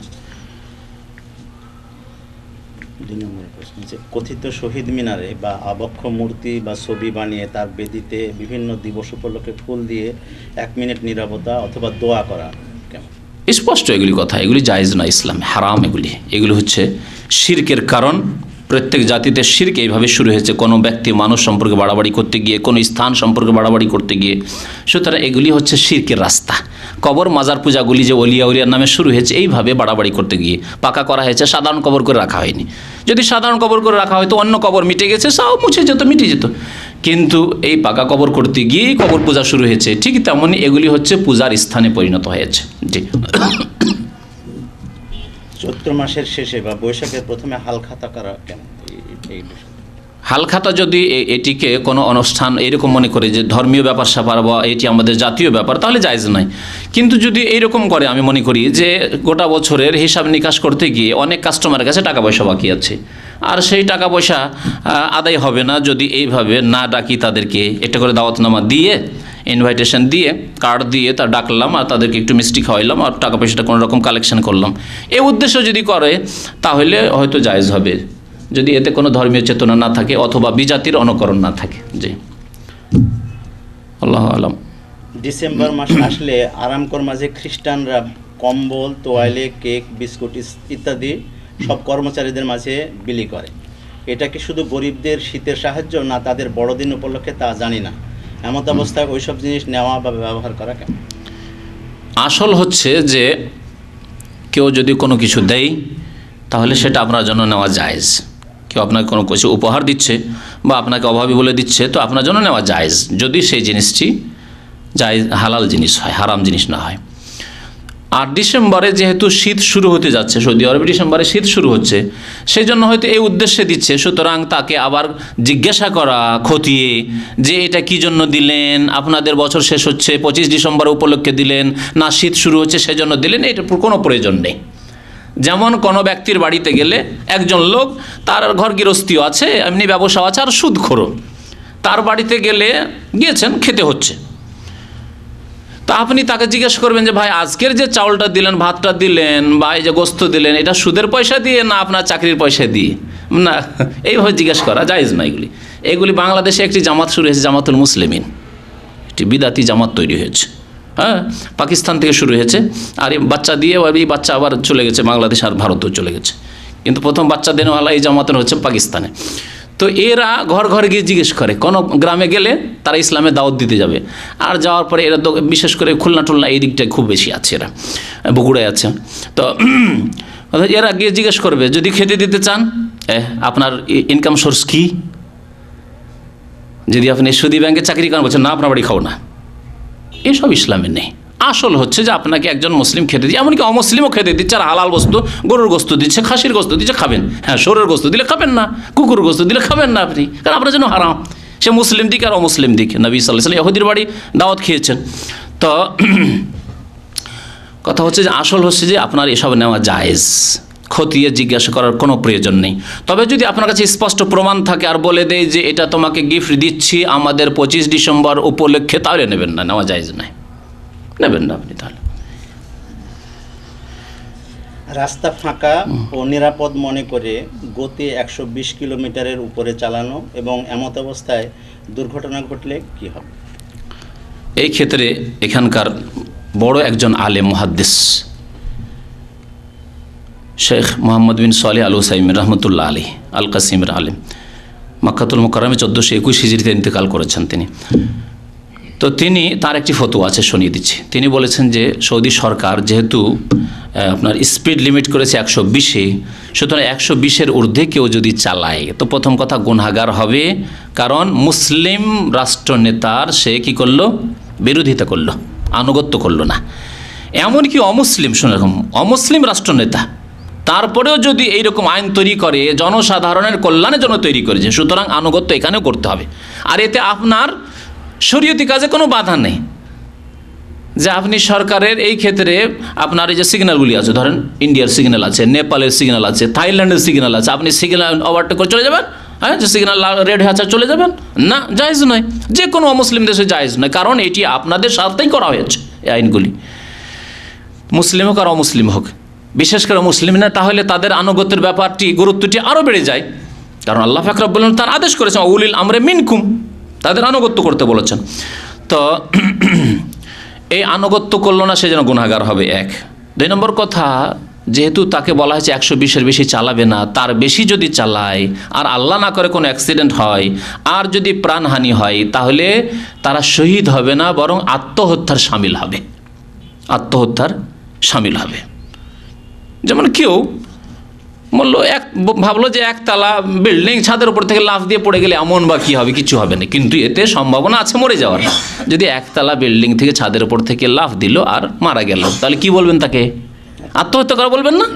আত্মহত্যা করা। ওই রকমই 120, 30, 40 চালালে হয়তো অ্যাক্সিডেন্ট হবে না, কিন্তু যদি হয়ে যায় তাহলে বাঁচবেন না। অথবা অ্যাক্সিডেন্ট হলে আহত হলেন, হয়তো মরলেন না, কিন্তু মরেও যেতে পারেন, মরারও সম্ভাবনা বেশি রয়েছে। তাহলে এই ক্ষেত্রে এইরকম অবস্থায় মরে গেলে তার নাম হচ্ছে আত্মহত্যা, ইন্তিহার, এ বলে ফতোয়া দিয়েছেন, শহীদ হবে না। কিন্তু 120-এর কমে যদি চালান, ফায়দা রয়েছে যে আপনি নেকি পেলেন, রাষ্ট্রীয় নেতার কি করলেন, আপনি আনুগত্য করলেন, সেজন্য নেকি পেলেন। 2 নম্বর হচ্ছে যে আল্লাহ না করে 100-তে চালাচ্ছিলেন, 80-তে চালাচ্ছিলেন, 120-এর কমে চালাচ্ছিলেন, আর এই অবস্থায় অ্যাক্সিডেন্ট হয়ে গেল, মারা গেলেন, তাহলে ইনশাআল্লাহ শহীদ হবেন। কারণ নবী সাল্লাল্লাহু আলাইহি ওয়াসাল্লাম বলেছেন যে আশ-শুহাদাউ সাবআ, আল্লাহর রাস্তায় শহীদ হওয়া ছাড়াও, মানে আল্লাহর দিন কায়েম করতে গিয়ে, আল্লাহর কালিমাকে উঁচু করতে গিয়ে শহীদ হওয়া ছাড়া, এ সবচেয়ে বড় শহীদ। এছাড়াও 7 রকমের শহীদ রয়েছে, তার মধ্যে আল হাদম শহীদুন, কোনো কিছু পড়ে গিয়ে যদি মারা যান শহীদ, দেওয়াল পড়ে গিয়ে, গাড়ি পড়ে গিয়ে, কিছু হোক, হ্যাঁ, আল গারক শহীদুন, ডুবে গিয়ে কেউ মারা যায় শহীদ। তো এর মধ্যে শামিল ইনশাআল্লাহ তাআলা হবেন ওই ব্যক্তি, যেই ব্যক্তি 120-এর কমে চালাবেন। সুতরাং এই ক্ষেত্রে একজন মুসলিম, বিশেষ করে দিনদার মানুষ, যে 5 ওয়াক্ত নামাজ পড়ছেন আর আপনি হালাল হারামকে বেঁচে চলছেন, জীবনের প্রত্যেকটি ক্ষেত্রে হালাল হারাম বেঁচে চলবেন। আমি ওই গরমের সিজনে বাচ্চাদেরকে ওই জামে রাইয়ানে ওই হেফজে ছাড়তে যেতাম ফজরের নামাজের সাথে সাথে, অনেক সময় ফজরের আগে ওখানে গিয়েও ফজর পড়তাম, দেখতাম রাস্তা খালি আছে, সিগন্যাল লাল আছে, ডান দিক দিয়ে বাম দিক দিয়ে কেটে চলে যায় অনেকে। কখনো আমি এই কাজ করি না, দাঁড়িয়ে আছি, খালি পড়ে আছে, দেখছি এদিকেও কোনো গাড়ি নেই, এদিকেও নেই, কোনো দিকে গাড়ি নেই, তারপরে বসে দাঁড়িয়ে আছে, কী জন্য? আল্লাহর সন্তুষ্টির জন্য। এতে আমি নাকি পাবো ইনশাআল্লাহ, এই আশা নিই। ইন্নামাল আমালু বিন্নিয়াত, আর রাষ্ট্রীয় নেতা উলিল আমর রয়েছে তার আনুগত্য করার জন্য, কারণ রেড করে রেখেছে, আমাকে দাঁড়াইতে হবে। গাড়ি থাকার না থাক, ফাঁকা থাকার যাই থাক, বসে আছে ডান দিক দিয়ে টান দিয়ে চলে, বাম দিক দিয়ে টান দিয়ে চলে গেল। অধিকাংশ লোকেরা, অল্প কিছু লোক হয়তো থাকে দুটো একটা, কেউ কোনো সময়, না হলে প্রায় দেখা যায় টান দিয়ে চলে গেল। যাক, সে অন্যায় কাজ করছে, সেজন্য আপনি কি অন্যায় কাজ করে? কখনো না। এর মানে হচ্ছে আল্লাহ পাক রব্বুল আলামিন বলেছেন, এই কথাই আল্লাহ বলেছেন, উদখুলু ফিস সিলমে কাফা, ইসলামে পুরোপুরি প্রবেশ করো। আপনি নামাজটা ইসলাম মোতাবেক আপনার, বা নামাজটা পড়েন কিন্তু নামাজ নবীর তরিকা পড়েন না, তাহলে ইসলামে পুরোপুরি দাখিল হইলেন না আপনি। ঠিকই তেমনি আপনি নামাজ, রোজা, হজ, যাকাত এই পর্যন্ত ইসলাম আছে, কিন্তু গাড়ি চালাবার ক্ষেত্রে না, ওই ক্ষেত্রে আপনি ইসলামের বিধিবিধান মেনে চলেন না। আপনি সিগন্যাল মানার ক্ষেত্রে না, ওই ক্ষেত্রে আপনি মানেন না, দিলেন টান আপনি না, তাহলে আপনি পুরোপুরি ইসলামে দাখিল হলেন না।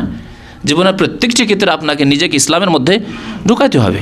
উদখুলু ফিস সিলমে কাফা।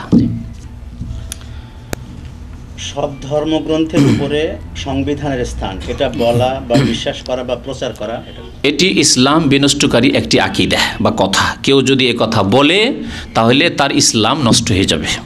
নওয়াকিজুল ইসলাম এ সম্পর্কে ইনশাআল্লাহ এই বক্তব্য করব। এই বক্তব্যগুলি পুরাতন, আগের বক্তব্য রয়েছে।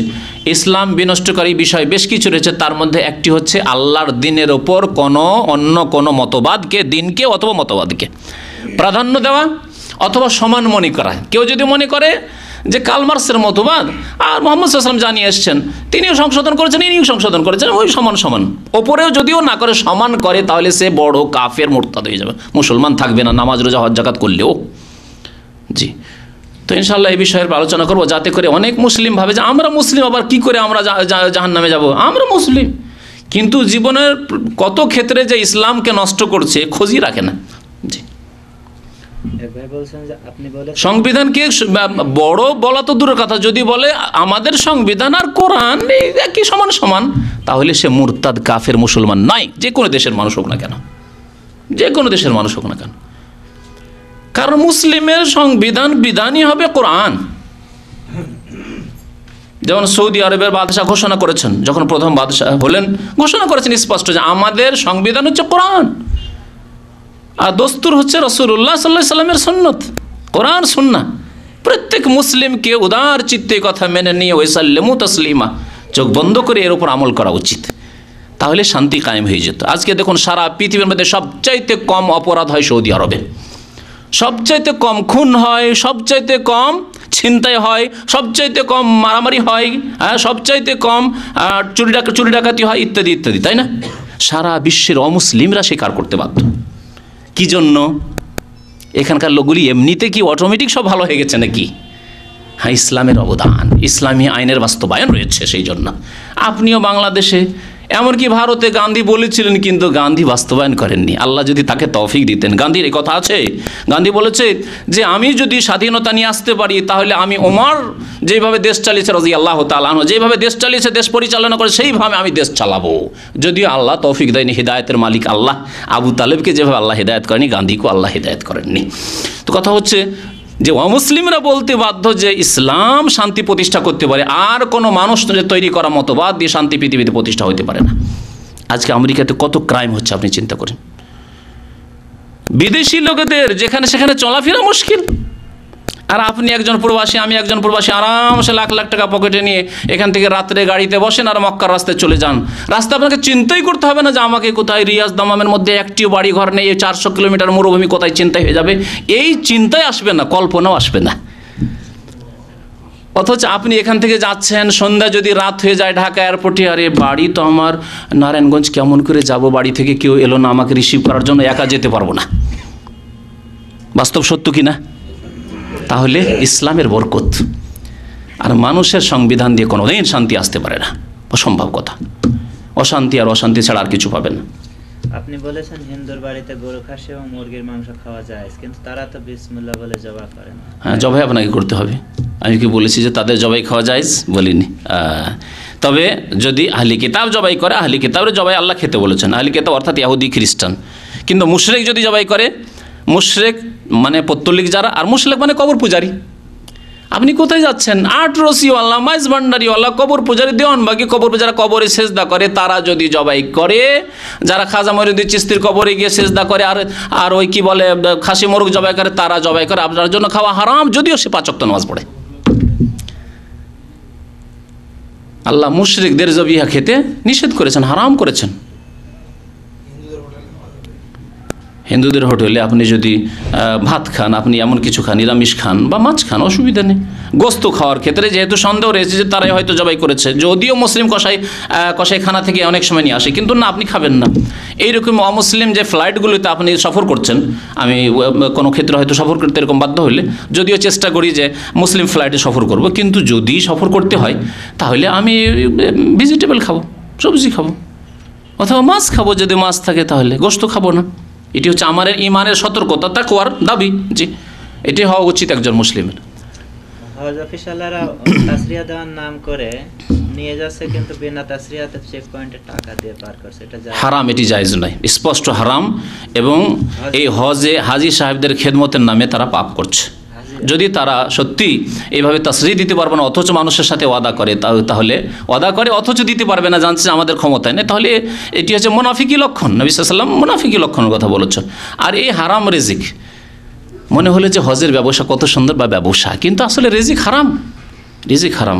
খবরদার কোনো মানুষকে ধোঁকা দেওয়ার চেষ্টা করবেন না। যদি হালাল উপায়ে ব্যবসা করা সম্ভব হয় তো ভালো কথা, আর না হলে এই সব ব্যবসা ছেড়ে দিয়ে অন্য ভালো কাজ করেন, যাতে আল্লাহ বরকত দেবেন। জি, ওনার প্রশ্ন ছিল হজে কোনো সমস্যা? হজে যে ব্যক্তি গিয়েছে নিজে পয়সা দেবেন না, নিজে পয়সা দেবে না। এরকম যদি হজ অফিসওয়ালা দিয়ে থাকে, কি থাকে, তারা গুনাহগার হবে। কিন্তু নিজে দেবে, যে নেন, এই পয়সা নেন, ঘুষ নেন, আর আমাকে পার করেন, জায়েজ নেই, হারাম। হজ হলেও হজে মাবরুর হবে না। হজে মাবরুরের সওয়াব আল্লাহ জান্নাত বলেছেন, হজে মাবরুর হবে না। এইরকম হজের রাস্তায় গিয়ে, হজের সফরে গিয়ে যদি গুনার কাজ করে, তাহলে ফরজ আদায় হতে পারে, ফরজ হয়তো আদায় হয়ে গেল জীবনে একটি হজ, কিন্তু হজে মাবরুর, যার সওয়াব হচ্ছে জান্নাত এবং মায়ের পেট থেকে ভূমিষ্ঠ হওয়ার মতো ফিরে আসা, এই সব, এই মর্যাদা পাবে না এই হজ দিয়ে। সরকার 5 বছর পর পর হজ অনুমোদন রেখেছেন, কেউ যদি প্রতি বছর করে তাহলে হজ হবে না। তবে যদি সরকারের উদ্দেশ্যে করে তাহলে ঠিক আছে, যেমন ডাক্তার মেডিকেলের খেদমতের জন্য যাচ্ছে আর হজ করে নিল, তারপরে দাওয়াতি কাজে যাচ্ছে, যেমন আমরা যাচ্ছি দাওয়াতি কাজে, দিনের খেদমতে যাচ্ছি, তাহলে ঠিক আছে। বা ক্লিন করতে গেছে আর হজ করার সুযোগ পেয়ে গেছে, ওই এক কথাই সরকারের আদেশে যদি যায় তাহলে ঠিক আছে। আর এই লুকিয়ে চুরি এইভাবে হজ করবে, এইভাবে করা ঠিক নয়।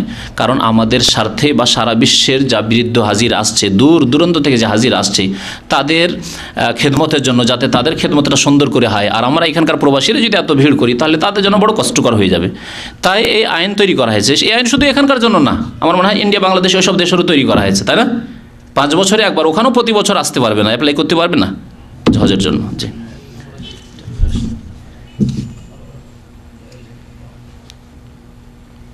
এক ভাই জিজ্ঞাসা করেছেন, খালাকাল্লাহু আদম আলা সুরাতি, হাদিস সহিহ, বুখারীর হাদিস। আল্লাহ পাক রব্বুল আলামিন আদমকে তার সুরতে, তার আকারে সৃষ্টি করেছেন।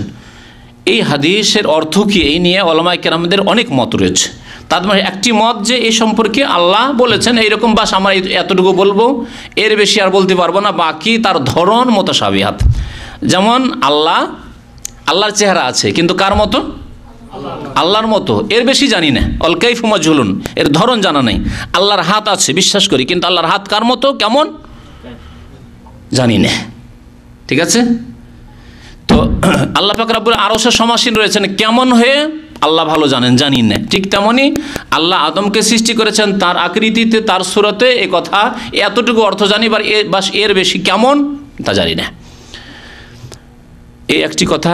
আর কেউ কেউ বলেছেন যে আল্লাহ পাক আদমকে ওই রকমই সুন্দর করেছেন যেমন আল্লাহ সুন্দর। খালাকাল্লাহু আদম আলা সুরাতের অর্থ এটি সবচাইতে প্রসিদ্ধ অর্থ, যা মনে রাখবেন। হ্যাঁ, আল্লাহ যত সৃষ্টি মাখলুকাত পৃথিবীতে সৃষ্টি করে, জিন সৃষ্টি করেছেন, ফেরেশতা সৃষ্টি করেছেন, আল্লাহ বানর, হনুমান ইত্যাদি কত রকমের প্রাণী আল্লাহ দুনিয়াতে সৃষ্টি করেছেন। কত সুন্দর সুন্দর প্রাণী দেখছেন, হরিণ দেখছেন, আপনি ময়ূর দেখছেন, তাই না?